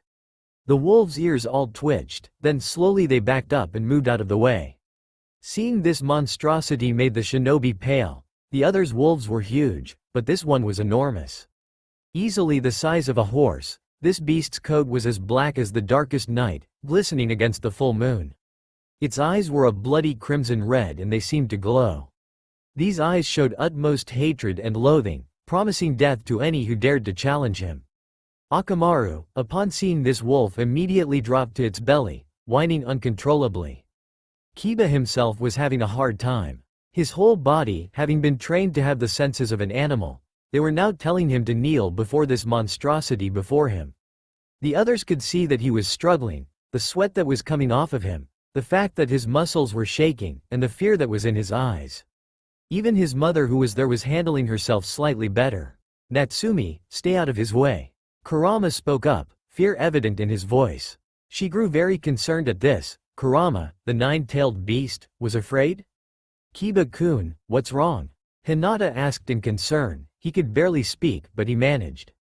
"AA Alpha," he said, making the others look at the slowing walking beast. Sume finished for him. "That wolf right there is an alpha, one far fiercer than any I have ever encountered. His very air demands respect and submission," she told the others. Even the clan leader herself had legs that looked ready to give out. However, it was now that the heroes of old walked up. "That is no ordinary wolf," Gandalf spoke up. "It is a beast that had the intelligence of a man. It's a breed greater than the dire wolves you see before you." This made them freak. Dire wolves. They were extinct. How are so many here? And if these were dire wolves, what the hell was this thing? "A werewolf," Elrond answered everyone's unspoken question. They looked closer and sure enough his upper body had the body of a man. The wolf snarled and barked as it walked closer. It was then that the werewolf howled once more, and as he did, the moon turned blood red. It was then that the other wolves all began to snarl and foam, having heard their alphas call to battle. It was then that several shinobi decided to act preemptively and attack the werewolf, their swords drawn and raised. It was then that the werewolf's ears shot straight up and he snarled with a nasty grin. His ears shot straight up to where they looked like a devil's horns. In a quick flash he dodged the first strike that then clamped jaws down on the ninja's arm and threw him into the second. Both soon slammed into and through the adjacent wall. The third's throat was ripped out by a swiping claw. The final ninja was hit by what could be explained as a donkey kick which sent him into another wall. Standing back to its full height, its eyes looked around at the humans before him. Finally those demonic eyes locked onto the one person, Natsumi Uzumaki. When their eyes met she gasped. They held a familiarity to her, and the hatred in them seemed to vanish. The beast calmly began to walk toward her. Her heart raced in fear. She wanted to run, they all did. But then she heard a voice. "Natsumi." The voice was a whisper, indiscernible, but it was there, and it was in her head. She became entranced by it. She couldn't even hear others talking to her as she stepped forward. However, the white wizard stepped before her and spoke with a voice of power. "Begone, foul beast of darkness. You shall not step further," he declared. The white wizard, however, was shocked to see shock in the wolf's eyes, which were replaced by disbelief, then unbridled fury. The horse-sized beast snarled and roared, its entire body tensing and clenched in rage. Gandalf was barely able to utilize his purifying light in order to force the beast back. The beast's front right paw was burned and whimpered as it stepped back. However, despite the pain, the werewolf placed its full weight back on all its paws. As the wolf's eyes traveled, he now saw all of the heroes of old, and when his eyes locked onto Frodo, his eyes went from recognition back to utter rage. However, seeing as he could do nothing at the moment, he merely turned and barked. The dire wolves then departed. "Follow them. Make sure they cause no more trouble," Tsunade ordered. Before they left, they all noticed a strange guttural bark-like sound coming from the werewolf. They looked on to see he was laughing. They looked on with terrified curiosity and then just plain horror as they watched the men that the werewolf had killed, changed into monsters similar to itself. The change was horrifying. The way their bodies twisted and turned were not normal. They screamed in agony, even though they should be dead. They grew fur all over their bodies of different kinds and colors. They ripped out of their clothing and their bones snapped and reformed. Soon, about 9 more werewolves were now standing beside the Black Alpha, only slightly smaller. They snarled and barked at their once friends, loyal to their new leader, their Alpha. "They are gone, taken by the bite under the blood moon," Galadriel said in horror. They had forgotten about the most terrible part of the werewolf, the bite. On a normal night you would most likely die, on a rare occasion you transformed. But during the blood moon, It was a 100% conversion rate. It was then that they realized the amused and sinister look in the Alpha's eyes. He was enjoying instilling terror upon them. In a sudden burst of speed the werewolves all took off. Before they could give chase, though they heard more howling, it was then that their blood froze. The dire wolves were now in the forest of death. In Uzugakure, the alpha werewolf got back to the Uzugakure, black mist slowly oozing off of him as he takes a bipedal form. Eventually the beast-like figures vanished, replaced by the shadowy form of Sauron. He looked upon his concealment spells and was pleased. He was slowly gaining his strength back. For 6 ages he was slowly regaining his strength. He could feel his strength slowly returning. He was so close. It was then that he utilized a spell that would allow him to see beyond the veil he himself had placed. Within an instant he was witnessing the effects of his return. The country hidden in the maelstrom was still ruins, but it was far from abandoned. All of those who had fallen protecting Uzu had been fully returned to life after he took Nagato's body and forced it to use the Rinne rebirth. Now the Dark Lord was no fool. He knew that shinobi alone would not be enough to fulfill his task, which is why he visited the samurai in the Land of Iron, specifically the samurai lord there. Going into the man's mind he planted images and ideas of the shinobi being vicious villains. He also implanted the image of a new style of armor, far more menacing and vicious, more durable. An Shredder armor. 2 ages ago he had begun to reconstruct his army. Orcs, Uruk-hai, trolls, and every manner of dark creature known to the world were at his command. They were all trained to the peak of strength and speed. All of them specialized in one thing or another. However, only around 50,000 Uruk-hai were here guarding the land of maelstroms. The rest were hidden in the shadows of the world, places and only the Dark Lord knew of. He knew of some and created others with bursts of power, and soon, very soon he would do something that would make the whole of the elemental nations tremble in fear. It was actually 2 ages ago that he had made up his mind, who he would serve. And it came to him, in the form of his old master, the first Dark Lord, Morgoth. Flashback to the 7th Age, an ancient enemy. Sauron was seriously contemplating his options. He could feel his power returning. He wielded enough to reconstruct his armies. The question was this: what was he going to use his powers to secretly serve the light? Or would he fully give into the darkness? The darkness chose you, my wayward servant, long ago. A dark voice spoke. Sauron didn't even need to ask. It may have been an eternity since he felt this presence, but he knew in an instant. Morgoth, what do you want from me? Sauron asked the voice. The dark voice rumbled again before speaking once more. You know what I want, to be free of the accursed prison. And you shall be the one to destroy my jailkeeper and shatter my cage. Morgoth's voice shook the frail remains of the Dark Lord. His mind was being penetrated and twisted, just like he had before. Do you forget who granted you your former memories? Proved that the light would never accept you. Need I remind you again? He roared at his servant. Once again the memories ran through his mind. Every moment, good and bad, also that he could be tormented once again by the betrayal that his death was utter and complete. It was then that the darkness returned fully to Sauron. In that singular moment his body returned to him. His form before his first death returned for a singular moment, on his knees, grasping his head. Arise, Sauron, reborn Dark Lord of Shadows, he roared. When he looked up and opened his eyes, the infamous flaming eyes that the world had learned to fear. Morgoth knew who he was dealing with, the cunning, the power that his former servant could now possess. He had lasted far longer than Morgoth himself as a Dark Lord. It wasn't until he was just on the verge of victory that they found a way to defeat him. However, he knew that Sauron had learned his lesson. Hell, Iluvatar himself had to get involved twice because of Sauron's actions. Once to sink Numenor, and the other to revive Gandalf. When Morgoth had been the Dark Lord, Iluvatar had let the Valar and others deal with him.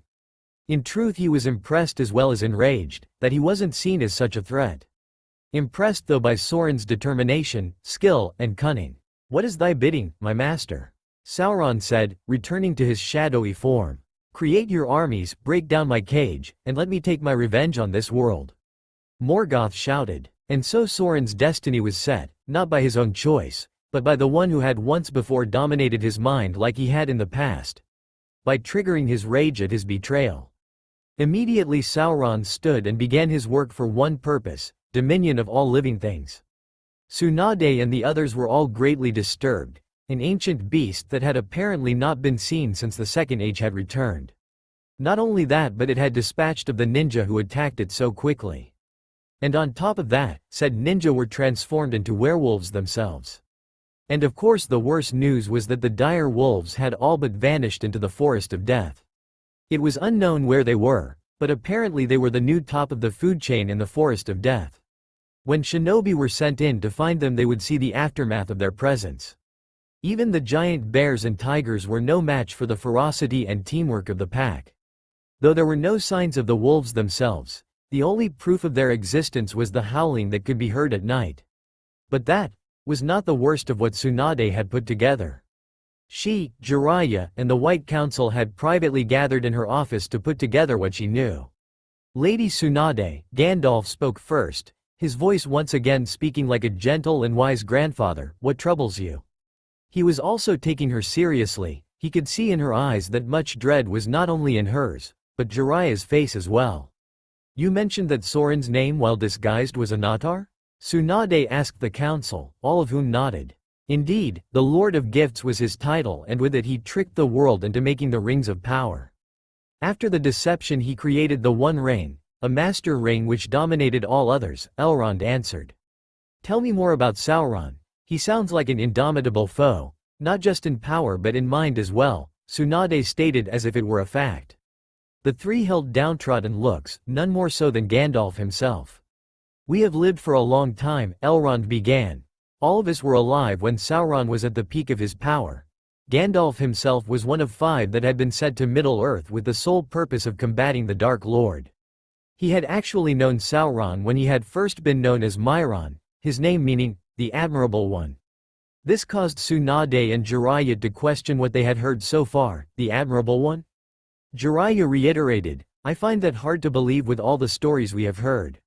It was here that Gandalf smiled softly, remembering the last time he had said these words to a certain hobbit. No creature begins as evil, even Sauron himself was once an incredible force for good. He, actually was a dear friend of mine, long ago. They could see the depression and age on the old man's face, the thousands of years he walked in Middle-earth. The betrayals he had experienced, the wars he had fought.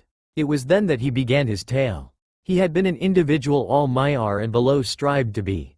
Honest, hardworking, loyal, intelligent, strong, incredibly strong in fact. He had been the greatest warrior against the darkness when Morgoth became the first Dark Lord. Wait, another Dark Lord? Tsunade gasped. She knew of Sauron, she couldn't believe that there was one before him. Indeed, Melkor was of a class higher in power than the Maiar known as the Valar, Galadriel spoke. This made their blood freeze, someone with more power than Sauron? Melkor was the strongest, the favored one, but he grew power-hungry, wanting more. So when creation began he warped it and corrupted it, betraying all of the immortals and becoming the first Dark Lord, Morgoth. A terrible force to be reckoned with, the Valar rose up against him, loyal to Ilúvatar, the creator. And one of the most influential pieces that battled against darkness was Myron himself. He led many victories, and in his few defeats he made sure that the enemy suffered for them greatly. However, Gandalf continued, there was one battle when they were severely outnumbered, the Dark Lord himself leading the charge. Myron himself sent all others away so that they could live. Before they left he left his black blade Gurthang with Turin Turambar, a human, telling him to wield it well. Knowing he would die, Myron held nothing back, slaying monsters, demons, orcs, trolls, nothing stood before him. Those who he was fighting for watched on in amazement as he struck down all who opposed him with his mace which he had forged out of the scales of the fiercest dragon. However, as the hours went by even the great warrior grew fatigued. For even Myron had limits as he grew tired enough to where Morgoth appeared and brought his Grond down upon him, knocking the Maiar out. Everyone watched in abject horror as Myron's body was taken away, the beasts of darkness letting out roars of victory. It may have been a defeat for good, but Myron had brought down such a crushing blow to their forces that the enemy was forced to pull back and regroup. This gave the forces of good time to make preparations and defenses. The time Myron had given them let them be prepared for anything. Almost anything. Elrond spoke softly. Galadriel continued from there. Rather than the Dark Lord leading the charge from then on was another being, his black armor a terrifying sight. He wielded the Mace of Myron in his hand, and when he teleported, a flaming eye with a black slit would appear only to be replaced by the Dark Warrior. And his powers were not restricted to the battlefield either. His cunning and deviousness was terrifying as well, able to penetrate and twist the minds of those around him. He tore apart any and all that stood in his way. When Morgoth was finally defeated, the black-armored warrior took up the title Dark Lord and wreaked havoc wherever he went. Throughout the ages he gained many titles. The Enemy, the Shadow, the Lord of the Rings, the Dark Lord, the Lord of Wolves, the Evil One. But the name that all came to know and fear was Sauron. Gandalf finished. And so the White Council filled them in with everything that happened during the time of Sauron, how everything he touched became foul and twisted. Only the strongest or most innocent of minds could withstand his power. And even then if they came too close then none have withstood him. Not even I could withstand him, only Lady Galadriel was successful while he was weakened and she almost was consumed by darkness to do so, Gandalf told the two Sannin. Then I guess it's a good thing that he is dead, Tsunade said with relief. Pain's theme. It was at that moment that they saw the White Council's downcast face. It was then the Sannin felt their blood freeze. He isn't dead, Jiraiya said, realizing what their faces meant. It was then that Galadriel spoke once more. The Dark Lord. He has the most indomitable will, far beyond even the fiercest of warriors. Even more so than Morgoth himself. It honestly makes me wonder how he felt to darkness himself in the first place. Galadriel pondered aloud. It is a mystery we will most likely never discover, Elrond said quietly. The Dark Lord's body was found just outside the land of Mordor, which had been sunk into the pits of hell. It is unknown as to how the body survived. But it was still breathing, his black heart still beating. But his mind was gone, cast out because his spirit was not strong enough without the ring to re-enter his body, Galadriel finished. Where is his body now? Surely you did not just leave it. Tsunade said, concerned about the risk of Sauron returning.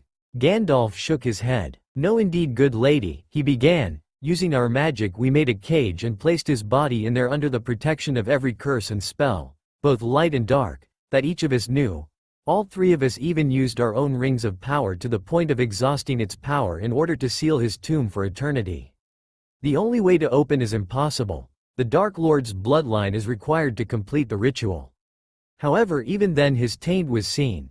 A great tree sprung up from the point of his burial, imbued with his power of beauty yet corruption, Gandalf informed them. At this point the White Council saw the visage of the Dark Lord in their mind's eye, coming out of the flaming eye and smiting all who stood against him. His vast armies rolling across the world, the many puppets that he claimed that did his bidding, Saruman, Angmar, the Nazgul, the Balrog, even the Uruk war chiefs and many others. The joy they felt when he was finally defeated, the horror when they found his breathing yet soulless armored form, they even felt ghost pains when they thought about the exhaustion that they felt upon using their power to seal his form away. Even when the One Ring was destroyed he was reduced to a weak spirit, but not truly destroyed, Elrond began. He has lasted all these ages but he can never again regain his strength as his soul is only a fragment of what he once was, locked up within the deepest pit of hell. However, there is someone who has power similar to his own. An elf named Celebrimbor was the one who made the Rings of Power in the first place. He also is the only other to ever use the One Ring. However, the thing had a mind of its own and an unwavering loyalty to its master. We believe that he has survived as a wraith and refused to pass on when Sauron was defeated and is now trying to take over your world. He was known as the Bright Lord. The others looked at the White Council, completely forgetting about Anatar, their gifted rings having a faint glow. Uzu. So Lady Cammy was right. The fools did lock my body away rather than driving a sword through my heart, and in my own domain no less. Sauron scoffed at the fools, they would have been better off throwing it into the void with Morgoth. Even now they underestimated him, this would cause their greatest downfall. Sauron may not have been able to personally take an impact in the world. But there were so many who had been tainted by his power. The Dark One, Hades, the Queens of Darkness, the Darkness or Amara. Even Lucifer was warped by him. And finally Kagaya Otosuku herself and all of her bloodline. He knew the fact that the world had changed, But his tower was made of an obsidian metal that was near indestructible when imbued with the power of a rain, and they had used 3 to remake the tower in hell and then the cage. So this meant that with a little bit of research he could easily find it. He looked at 2 maps that he conjured up, one of Middle-earth in the Third Age, and one of the elemental nations in the present Ninth Age. However, no matter what he did, he could not find the Devil's Gate. Sure, the fragment of his spirit that was among the living was potent, but compared to the remainder of his soul that was within the cage, it was spark compared to a volcano. Wait, within, what about without? He pondered, conjuring up the rest of the map. What had become of his lands beyond Mordor, farther east than any had dared go, but not he. The Dark Lord was up to the challenge. It was then that he found it, hidden away on an island within what was called the Fire Nation. Not very original, these people, Sauron said rather sarcastically. He remembered going there under the guise of a Natar as well, giving 7 rings, 1 to each of the great leaders of the great nations, both Shinobi and Bender. Seems like I need to take a little trip to see how my investment with the Fire Nation is going, as well as size up Fury, their mage guilds, Sauron said before vanishing into the shadows, but not before issuing orders to his men in Uzu to continue preparations. Fire Nation. Azula's ship. Azula, princess of the Fire Nation, rolled over in her sleep as she dreamed once more of a tall mountain. Every time she looked upon it, she could hear the dark voice speaking in an ancient tongue. Somehow, however, she knew what it was saying. It spoke softly, almost seductively. She could see a terrible pit, and deep in that pit, inside the depths of hell itself, an awful cage, and inside, a being in the shadows, chained and bound.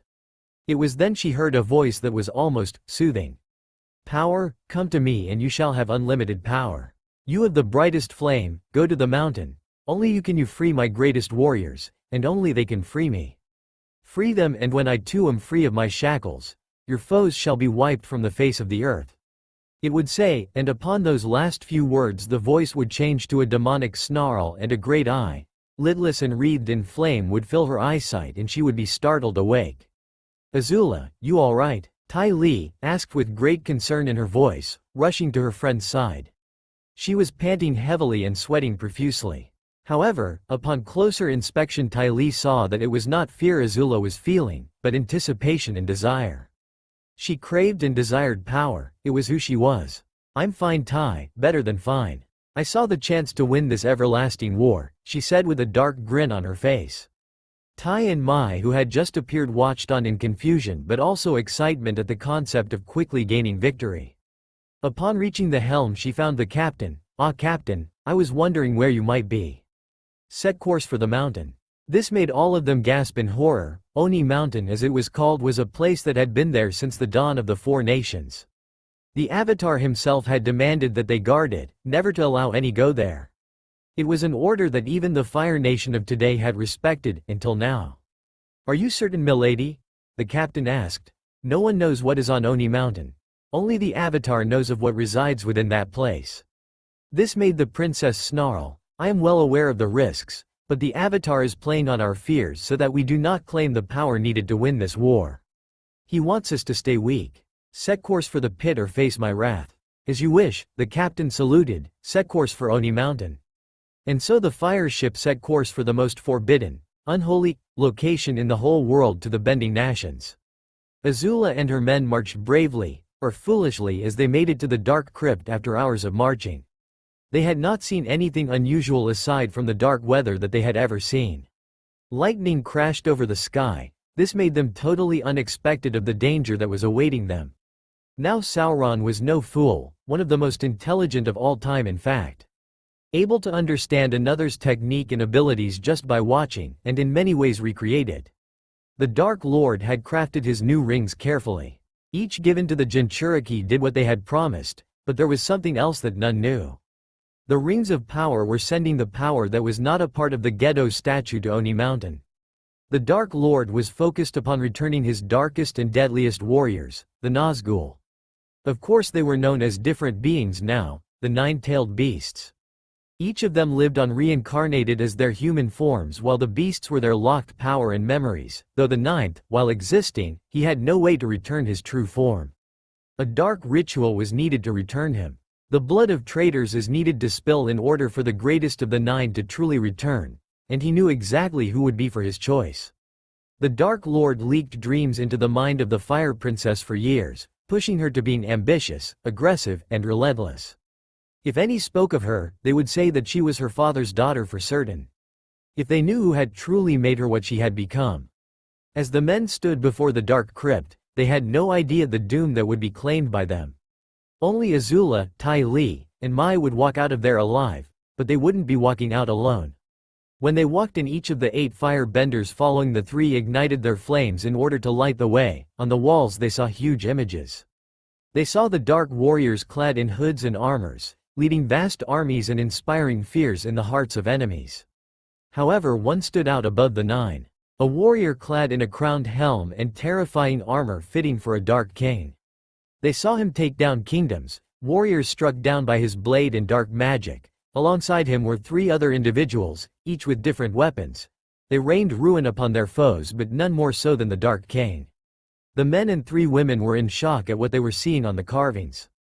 The 9 were then trapped within a dark tree, which reached down into the very pits of hell and into a dark tower with a cage inside. These warriors must have been terrifying. No wonder the Avatar demanded no one enter. One soldier spoke. The group nodded. Azula was becoming more and more excited. If she could gain even an ounce of their power, she was confident of victory over the other nations, especially the Avatar. Finally they reached the crypt, and saw the 4 tombs in a row, one in the center of them and 3 others scattered through the tomb. Surrounding them were 8 statues of hooded beings with swords stabbed into the ground. They had dark carvings all over it, each imbued with an ancient power that seemed to seal the tombs, though something about the center tomb looked worse than the others. Azula noticed, however, that the power had long since passed. Cracks in the tombs proved that. "Open the tombs, I want to see if there are any artifacts among the corpses," she ordered. The men were hesitant at first but nevertheless chose to obey. The moment they opened the crypts and looked within, an unnatural scream was heard. It echoed from within the crypt. It made their blood chill and body go numb. They all lost their focus and the flames they were conjuring were snuffed out in an instant. Within the Akatsuki hidden chamber, something was wrong with the Gedo statue. It was shaking and screaming, the eyes were bleeding and it was hunched over to where its face was 12 feet from the ground. The whole base shook as the Akatsuki tried to see what was going on. "What the hell's happening?" Deidara shouted over the noise. "I don't know. It's not responding to my Rinnegan." Madara shouted in shock and anger. He was using his jutsu with such intensity that his eye was bleeding. However, it was then that he heard 8 voices come from the statue. "You think you can command us?" Upon hearing this, Toba's blood froze.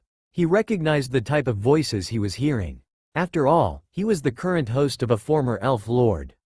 "You may have bound us, but we answer to the One," they all shouted as one. At that instant, he watched as 8 blood pools landed on the ground. The 8 open eyes became half-lidded.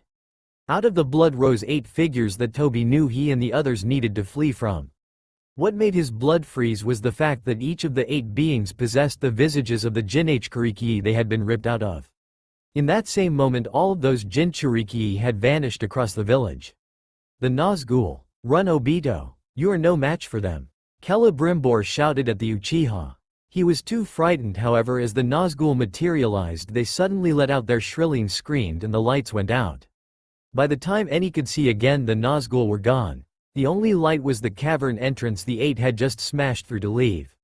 "Where are they going? What the hell were they and what did they mean by the One?" asked Kakuzu. However, it was Hidan that responded, his body trembling with exhilaration. "Those were the Nazgul, wraiths of a time long past, the time of Jashin," Hidan said almost with reverence. Toby was looking at the entrance with a glazed stare. "They are the harbingers of death. Should they complete in their mission, then this world will fall to a terrible darkness. Middle-earth shall bow to me, not some slaves of a dead master," screamed the Bright Lord. Back in the crypt, Azula lit up her own flames and was terrified yet exhilarated to see what was happening. 8 terrible ghostly figures in strange armors that looked ancient and deadly. But 3 skeletal figures had their hands in their soldiers and they watched as their lives were sucked out of them. They turned to ash in the next second and the skeletal figures now had form. Their armor was dark and menacing, each wielding strange weapons. One held a giant mace, donning heavy armor. Another had terrifying axes and with armor that appeared grafted to his flesh, and the final was in black robes with a high helm that hid his head save for his grotesque and sharp-toothed mouth. He had a menacing sword on his hip and a staff in his hand. Mai had her weapons drawn. Tai Li was shaking from what she sensed from them. Now the two of them had rational actions. Azula, however, was excited as her efforts had finally paid off. "You have freed us, Herald of the Dark Lord," one of the armored ghosts spoke in a deep raspy voice. Azula was surprised by what she had just heard, as were the others. "What do you mean, Dark Lord?" asked the Fire Princess. "Do you mean the one in the cage that was in my dreams?" They all nodded. "He has chosen you to free us, and since you have, your war shall be won." "Who are you?" Tai Li asked timidly, trying to be courageous for her friends. The truth was though that none of them were feeling very brave at this moment. Ghosts and vampiric beings just sucked the life out of their men. "I am the Hammer of Sauron," the first answered. "I am the Tower of Sauron," the second answered. "I am the Mouth of Sauron," the final one spoke. The group looked around only to see that the fourth was not open yet. The tomb of the Witch King. Azula liked the sound of this. "All right, so what do we do next?" she asked. The two behind her were extremely thankful that these ghostly figures were not attacking. The three women could tell that not only were they ghosts, but they were fierce warriors, far fiercer than any they have ever faced. "Our king must return, then by the blood of the Dark Lord, shall the one be freed," one of the ghostly figures spoke, just as menacing as his brothers. "All right, what must be done?" Azula asked them. "You will come with us to free the Dark Lord from his prison." Elemental nations months later, Galadriel and Natsumi were speaking in private about what she had sensed before the wolves' attack. They went to Natsumi's apartment and spent hours conversing, getting to know one another so that they could be comfortable. Stories were shared among the two about their lives, many stories of good versus evil. Then finally Natsumi's story of how she lost her brother was finally brought up. "I understand that you lost your brother a few years ago, and he has been on your mind for quite some time," Galadriel spoke as she watched Natsumi's face become downcast. She had enjoyed hearing all the stories from the first time that she was here. But now that this was being brought up, her heart sank. She looked out at the night. It was a new moon, so it was hard to see anything beyond the village. "Naruto was my hero, my role model," she began. "He pushed me to go further than anyone else, even my own teachers. Just by proving himself over and over despite what anyone would say or do, he always proved them wrong. Not only that, but he always had a way with people. He could make you believe him just by using his words. His passion pierced even the coldest of hearts and could change their very outlook on life. Zabuza, Neji, Gaara of the Sands, even the former leader of the Akatsuki pain changed after listening to his words." Galadriel thought back. It reminded her of so many heroes and friends during her time in Middle-earth. "He sounds like an incredible warrior and an even greater friend, not to mention possessing intelligence with words." At this Natsumi giggled. Actually, he was a bit of an idiot. This surprised Galadriel. He always was loud and obnoxious, shouting at the top of his lungs about some things that were actually idiotic. Other things, she paused as she wiped a tear, other things were his dreams and goals. He dreamed to change the meaning of shinobi, and then become the greatest Hokage or any other Kage ever to be been seen and respected. This struck a chord with Galadriel. He was a true enigma that none could figure out. So contrast in his behaviors, it made one wonder which personality was truly him.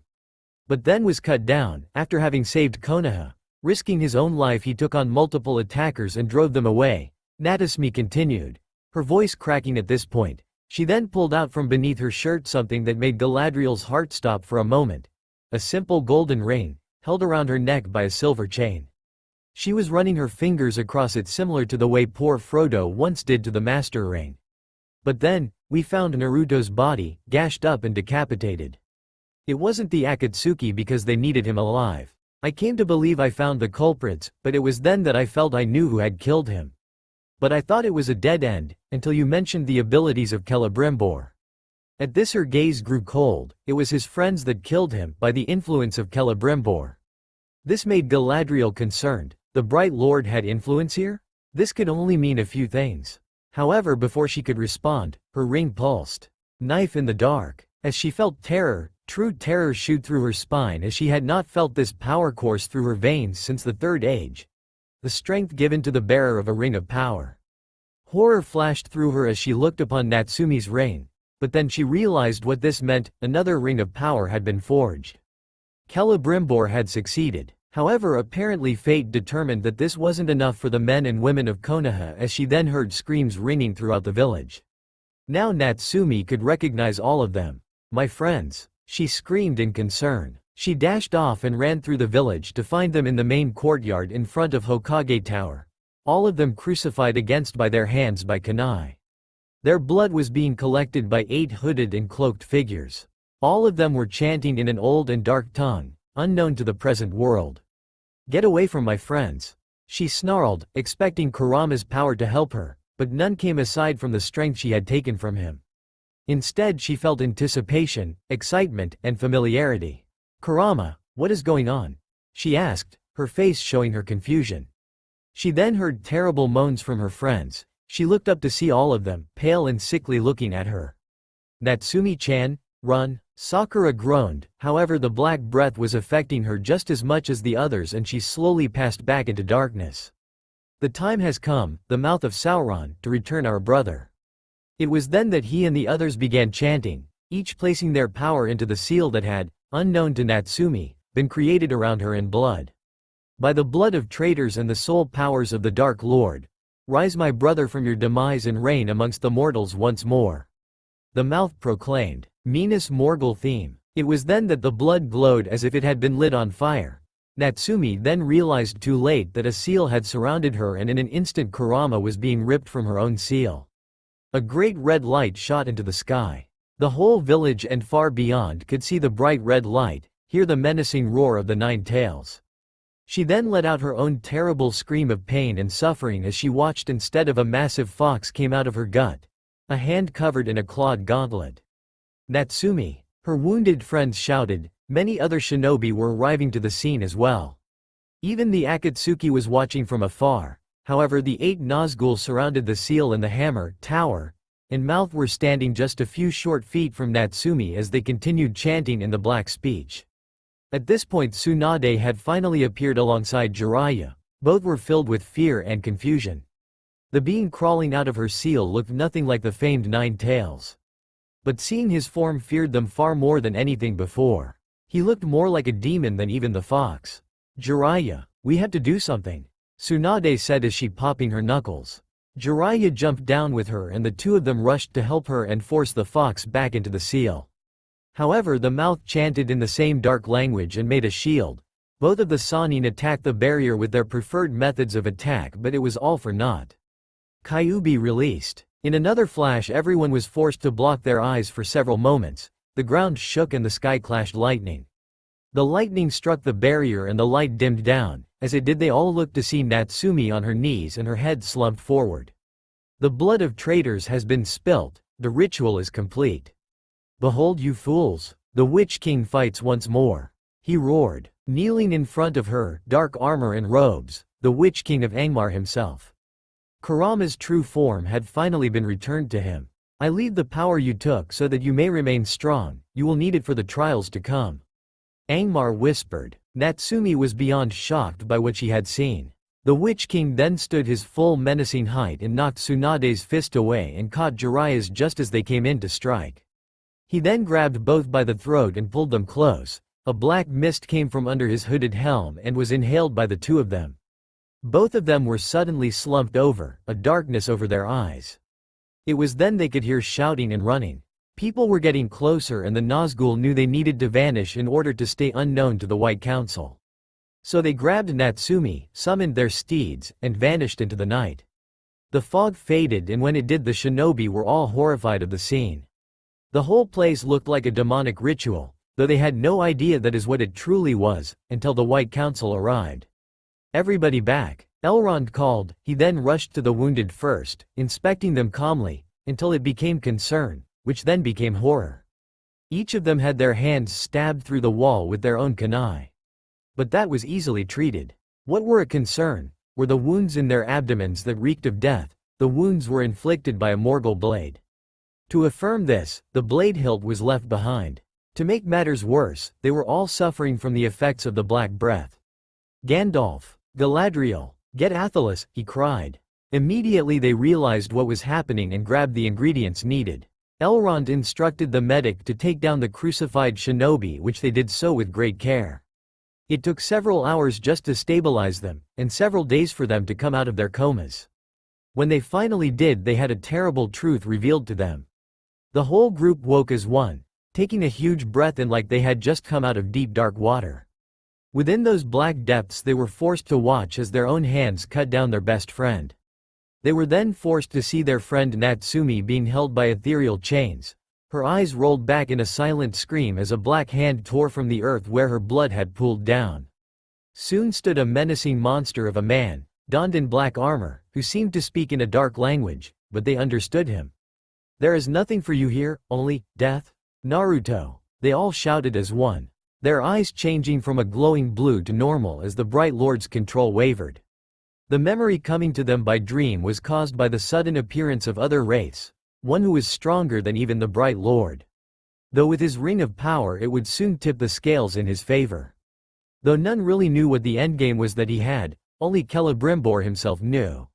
Soon nurses and doctors had come rushing into the coma ward and were assessing the situation from their physical wounds. Gandalf and the others came in to handle demonic ailments that were beyond that of the medics. However, this took longer than expected, due to the fact that they were constantly trying to get up while say a full sentence. None heard them due to them trying to treat them. "Children, why are you so keen to rise and fight once more?" asked the Lady of Light. She grew concerned when they could not find Natsumi. They had been searching since the dark mist. It was Hinata that she was facing them, and upon looking straight into her eyes she saw the horror and fear. What could have possibly been making her so horrified? "Ghostly figures, 3 monstrous men, crucified us. Another rose from our blood, one like a mix of the two groups. They took Natsumi," cried the dark-haired woman.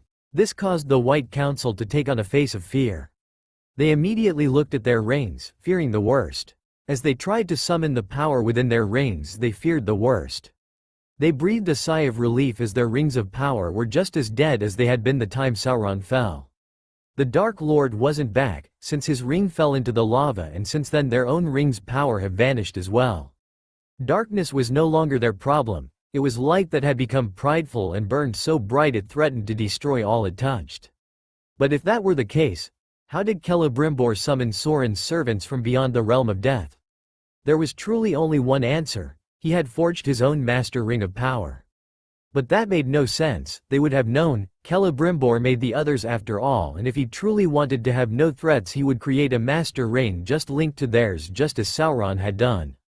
They would have to worry about that later. Right now the Nazgul and the horsemen had taken Natsumi to do only Eru knew what.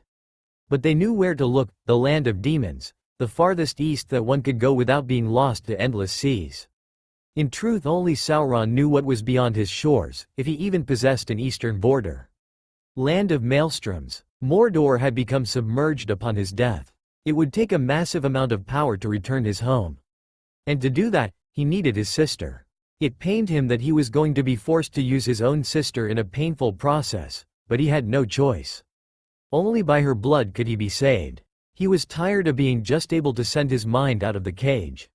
He needed out completely. He knew only she could free him. "Forgive me, my dear sister. Hopefully one day you will forgive your brother," Sauron said quietly. The Dark Lord looked upon his horrid sigils and marks he had placed on her. His sister would be drastically drained of chakra, probably in a temporary coma. What's more, he was not a fool as to what would happen next. The Cage of Hell is by far the worst thing ever created by immortal hands. Hidden so far into the underworld that not even he had the answer, until now. Thanks to the foolish White Council he now knew what must be done. Once that cage is destroyed, his entire power would be restored to him. The Master Ring would return to its lord, but he would have to conceal its power lest the elves find out about him like last time. Though it was only a matter of time, he could only delay them. "My lord," spoke a voice behind him. He turned his attention toward a samurai donned in black armor. He was down on a knee and his head low. "We have received word of a group infiltrating our borders that appears to be Akatsuki." Sauron looked at the floating palantir at the center of the tower's roof, seeing the group, and leading them was an old friend. "So we do. See to it they are invited once they get deep enough into our territory. Sauron ordered, peacefully if possible, but I want them unspoiled. The samurai bowed before turning and walking away. The Dark Lord was surprised they found the clues so quickly. But it was still too little too late. Angmar, Hemera, Sauron roared above the conversation of the populace. All looked up to see the black shadow dancing upon the top of Orthanc. He was thankful that one of the towers still stood, thought he looked forward to seeing Barad-dûr once more. Phasing into existence were his two captains, the Witch King, head of the supernatural, and Hemera, head of the human warriors. Nazgul Lord and the Shadow both stood before the shadowed mass. "Yes, my lord?" asked the two, both without motion, waiting upon their master's command. "The time has come, Hemera, you will announce the return of the land of Uzu and lead the search of the Akatsuki. From the land of Iron, Angmar's black Númenóreans shall also step forth and show these ninja the might of the samurai. From Uzu the shinobi shall reign upon this world. Your main goal however is to keep the eyes of the White Council off me long enough to regain my power and conquer the other side of the world. I hear Pain has been resurrected as well by that snake Kabuto. Now leave, Angmar and I must plan the other part." "Yes my lord," Hemera said and vanished. Sauron then turned to Angmar. "Prepare for the ritual. Our armies are growing but we have not the land to increase their numbers. I and my land must return at once. Leak the location of the ritual in order to the shinobi." "As you wish my lord." Angmar departed, his fellow Nazgul riding off with a still unconscious Natsumi in tow. Not much longer Sauron thought, until his body would be freed from the cage of hell. Then nothing would stand in his way. The Dark Lord looked upon his horsemen and felt a sense of pride rush through him for his creations. They were the embodiment of his will. The hammer, war; the mouth, famine; the tower, plague; the Witch King, death. They were his deadliest warriors, more powerful than any other in his army. And once his powers returned he would lead them to a glorious victory with standing by his master's side. He then turned to the newest members of his forces, Azula and her entourage. What to do with them? Tsunade was in her office working on methods to find Natsumi when suddenly she was interrupted by Shizune who had come in with a look of pure surprise on her face. "Lady Tsunade!" She yelled at her. Tsunade rolled her eyes. "What now?" she snapped, until she saw the seal that was before her, the Azukages. "The land of Maelstroms has returned," she said in fear and shock. The land of Maelstroms, the fiercest shinobi warriors to ever be seen, the only known to keep up regularly with the samurai of the land of Iron. They were strong allies of the Leaf, until they were wiped out by the combined forces of the Mist and Cloud, though they took 20 of every enemy before falling themselves. Their sacrifice was what allowed the Leaf to prevail, not to mention the rage that Leaf felt for the fall of their sister village. She looked down upon the seal before breaking it and opening the scroll. When she did her jaw dropped, her eyes widened, and her heart raced. This was the seal of the Uzu Cage, the leader of the sister village of Konoha wiped out in the Third Great Ninja War. The fact that she was receiving a demand from them, it made her chilled to the core. She couldn't begin to imagine what the Stone and Cloud villages were thinking with seeing this summons. "Shizune, clear my schedule, send contracts to Fury and prepare my guards. We are heading for the land of Iron," she ordered. Immediately Shizune ran out of the room. In the next moment she had to act quickly. They had just recovered, but she had no choice. "Death Squad," she barked. Immediately the 10 appeared. Though they had just been crucified and used in a dark ritual, they were back on duty. They were more determined to save the last living memory of their knuckle-headed friend. If that meant going on missions despite the pain, they would do it. "You will be divided into 3 groups. Alpha, Beta, and Omega," she began. "Team Alpha, you will be coming with me to the land of Iron. Beta team is going to look up every lead possible.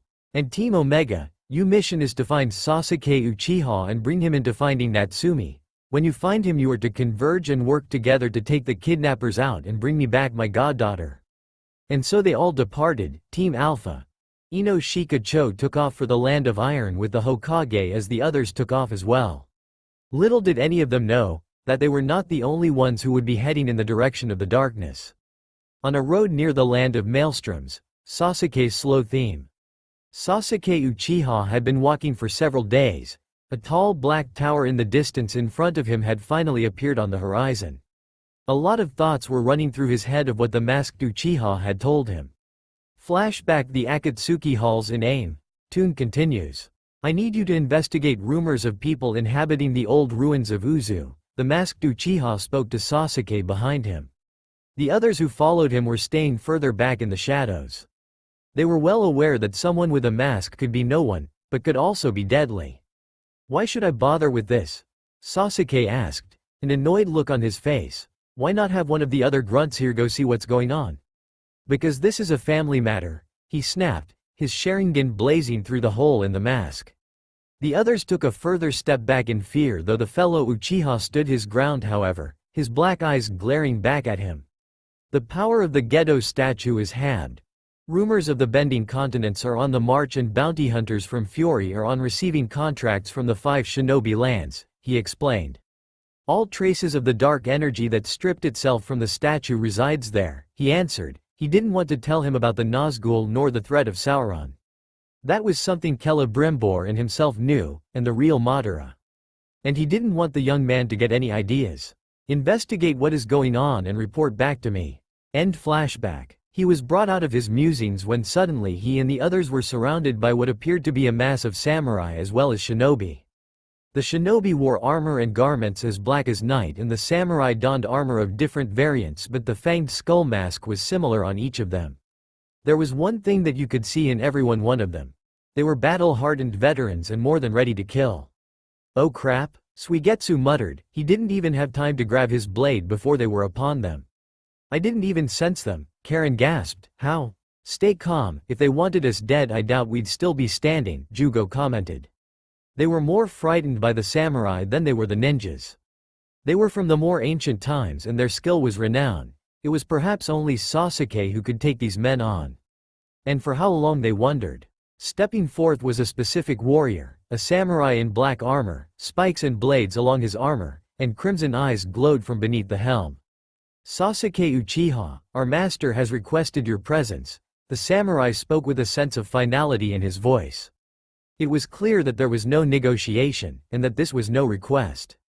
It was a demand. Thinking hard he weighed his options.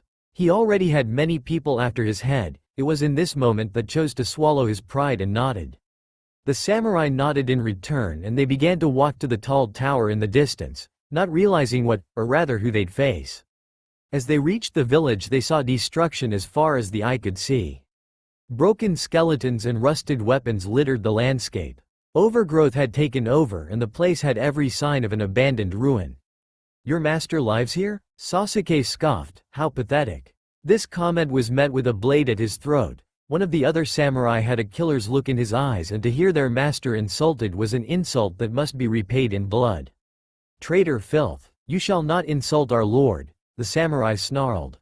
Katsumoto, the black-armored samurai spoke, stay your blade, the master did order him alive.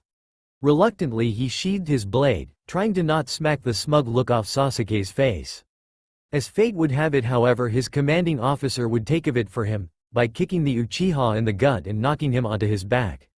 Coughing up blood he struggled to regain his vision and was met with the fanged skeleton mask that belonged to the black-armored warrior. But it doesn't mean we will allow the insult to pass, he growled as well. He then turned around and flashed through hand signs, ensuring the Uchiha did not catch them. He then held a hand to ruined wall. Release. In a flash of blinding light they were met with the sight of massive walls, twice the height of the walls at Konoha. They were met by the sight of strange warriors they hadn't seen before standing guard at the entrance. All of them were tall and muscular, donning armor from head to toe in black steel and a full helm that had slits for eyes. Their blades were also different from their culture, double-edged and with a crossguard. They were longer than a katana, thicker too. They stood still and silent, their blades pointed at the ground and their arm resting on the crossguard. All in all, they were an unknown and frightening sight. Welcome back, stated what Sasuke assumed to be the captain of the guard. His voice echoed within his helm and seemed to add a dark tone to it. Greetings Knights of Numenor, I have the guests the master has asked for, the samurai stated. The others noted the tone of the word, guest. The knight, as he was called, nodded before stepping back and allowing two others to open the door. When they got a good look inside, they were astonished and surprised. A full-grown metropolis was inside the walls, people were hustling around happily and taking on their regular errands and chores. Children rushed around and played with one another as their parents watched and laughed.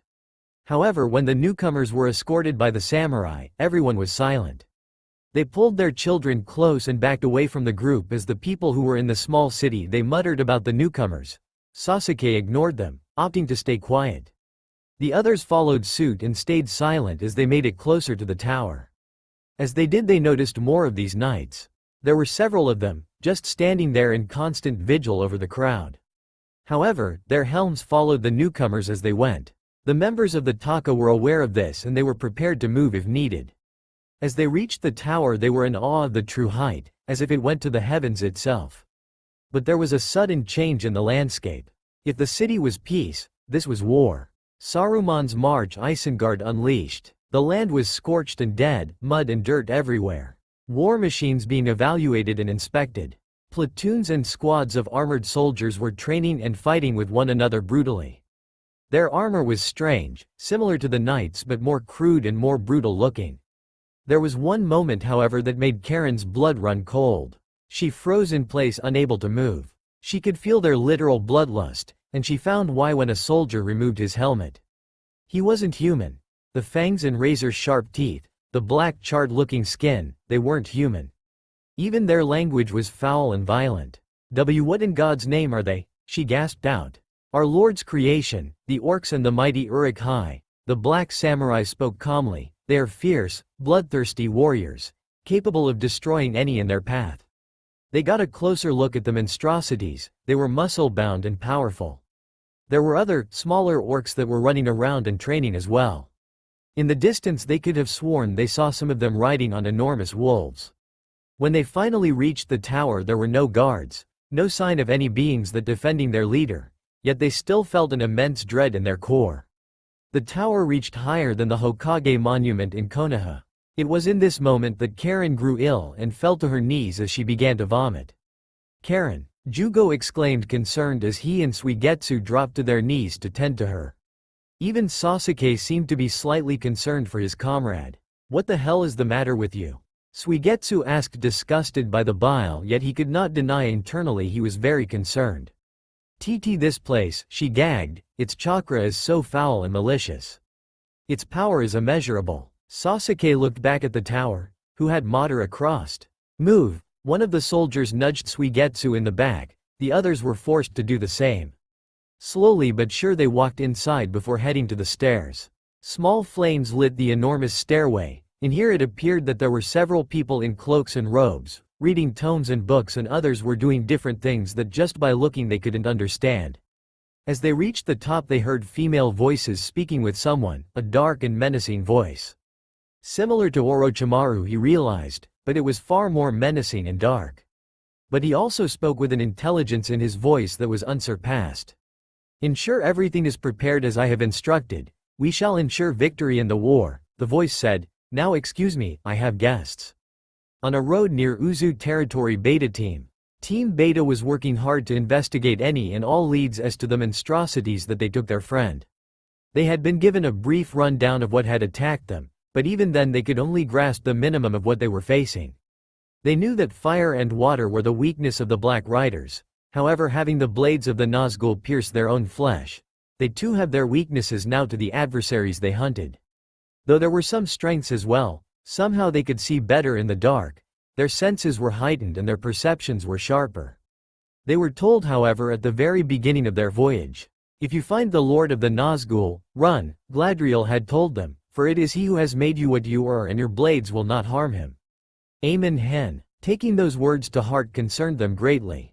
They hadn't quite figured out what they were going to do about him. And there of course was the fact that the 9-tailed beasts were in fact the 9 Black Riders. They knew of the powers at their disposal. How could they possibly defeat even one of them? It was in that moment that they heard a scream, human thankfully, but it was a frightened and panicked scream. They leapt into the trees and rushed to see what the cause of the disturbance was. But what they saw made even their skin crawl with fear and disgust. A small caravan had been attacked by what at first appeared to be bandits and raiders. Laughing as they fought and killed those who tried to resist them, but then the Anbu got a good look. While the victims were indeed human, the beings attacking them were far from it. Snarling, vicious fanged mouths, dark skin of various colors, and eyes of rabid animals. Their various weapons cut, cleaved, and bashed into their prey. Sometimes, however, one of these monsters would forget using his weapon altogether and start ripping chunks out of them with their fang-filled maws. What the hell are these things? Sloth gasped in horror as his mind flared, watching a few of the travelers attempt to defend themselves while others hid their children away from the menacing eyes of the monsters. He saw they had neither chakra points nor a chakra system. I have no idea, I have never seen these things before, Dove said as she clenched at one of her weapon scrolls tightly, but we can't just sit here. Agreed, this could be a new threat to the leaf, Bear exclaimed as he cracked his knuckles.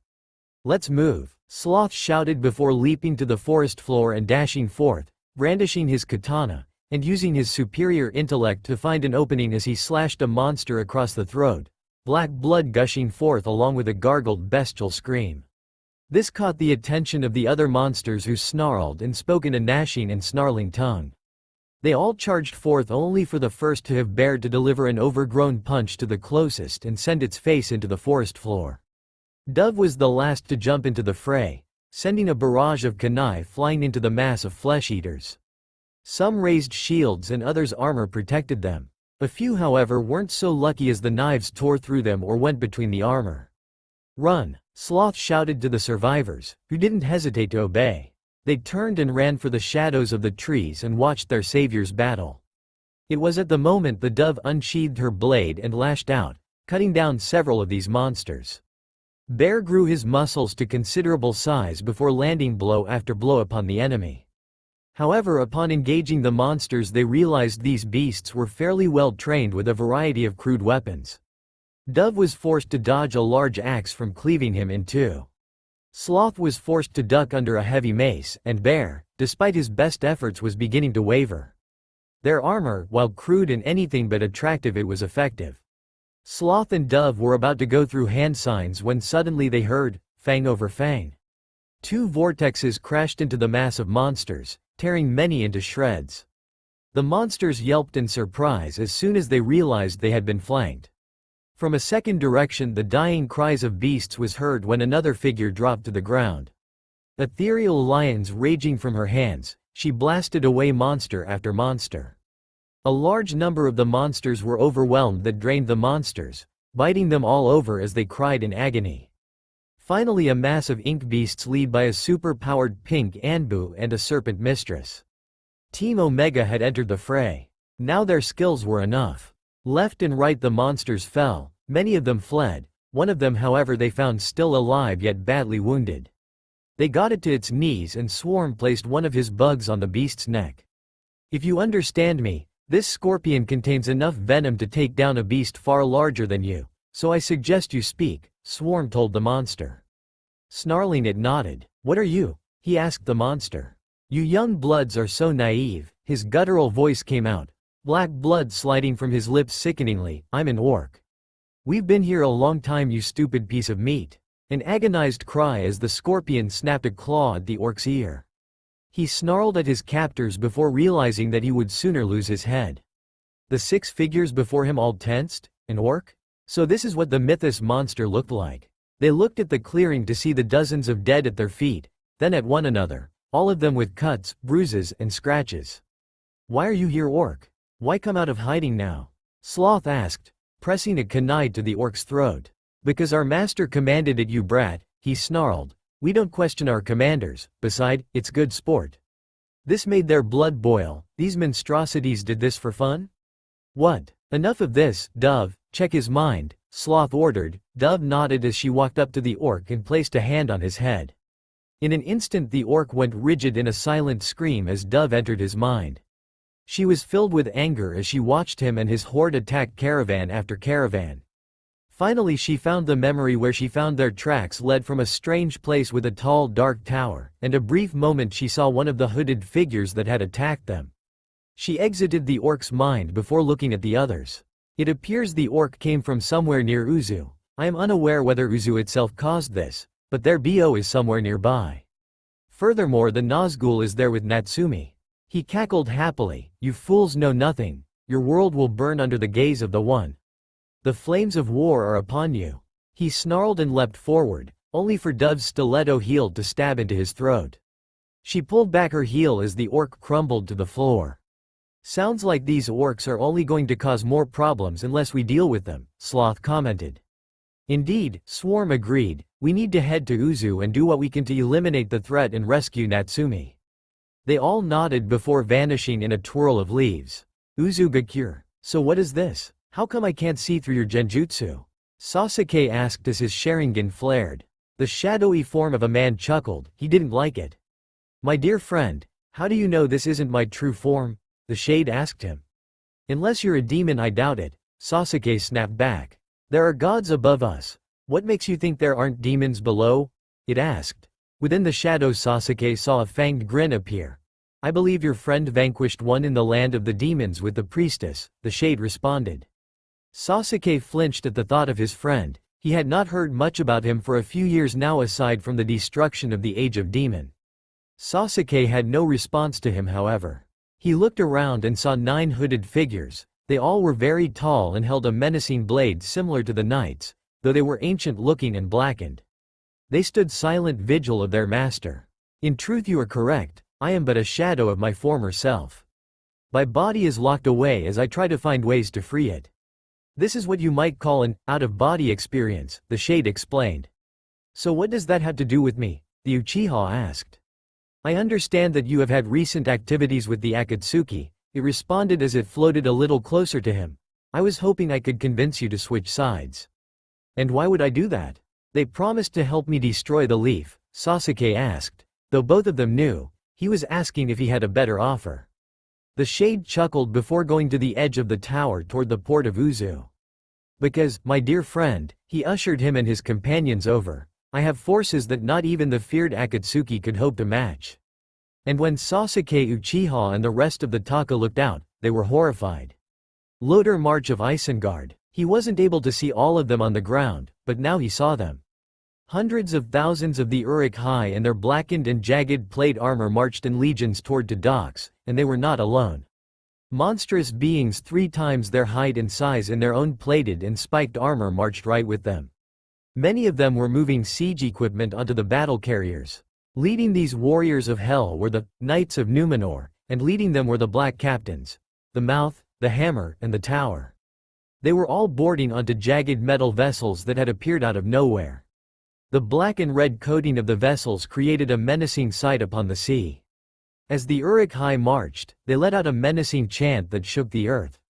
My god, Suigetsu could only mutter. I've never seen such power, Karen gasped. Sasuke, Jugo spoke up, if you truly wish for the destruction of the leaf, then this may be your best option. On the mountains near Uzu, Sasuke and his allies were not the only ones who were witnessing the massive forces moving from the land of Uzu. Moments earlier they were looking upon the ruins of Uzu. Now tens of thousands of monstrous troops were moving onto boats that seemed to be going across the sea, a place few shinobi ever explored due to the continent's own wars.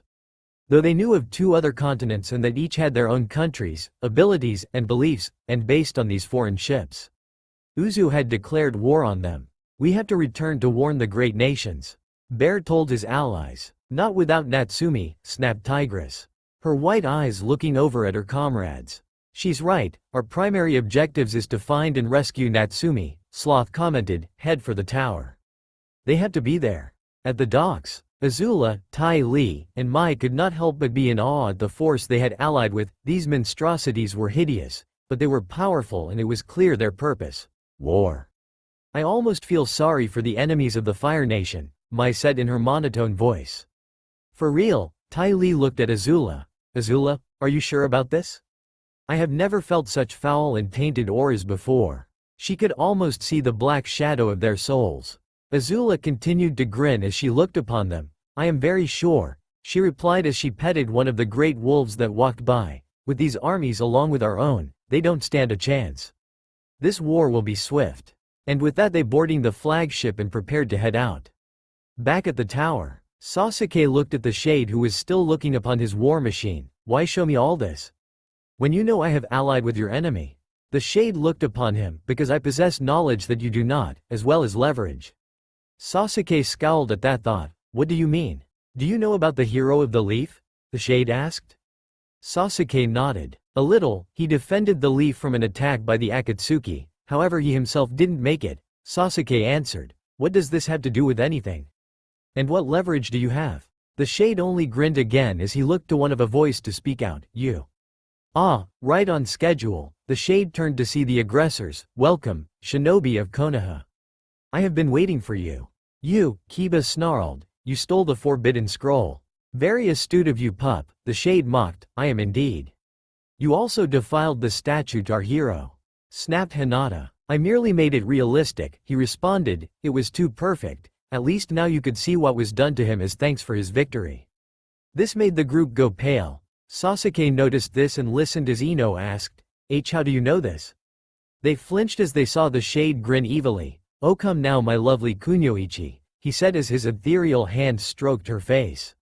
She couldn't bring herself to look away from his dark gaze. Who do you think it was that told Natsumi of the true identities of her brother's killers? Bastard, snapped Shikamaru, you did that. She nearly killed us. The shade did not turn to face him as he continued to look upon Ino. For some reason Ino didn't move away from the dark figure.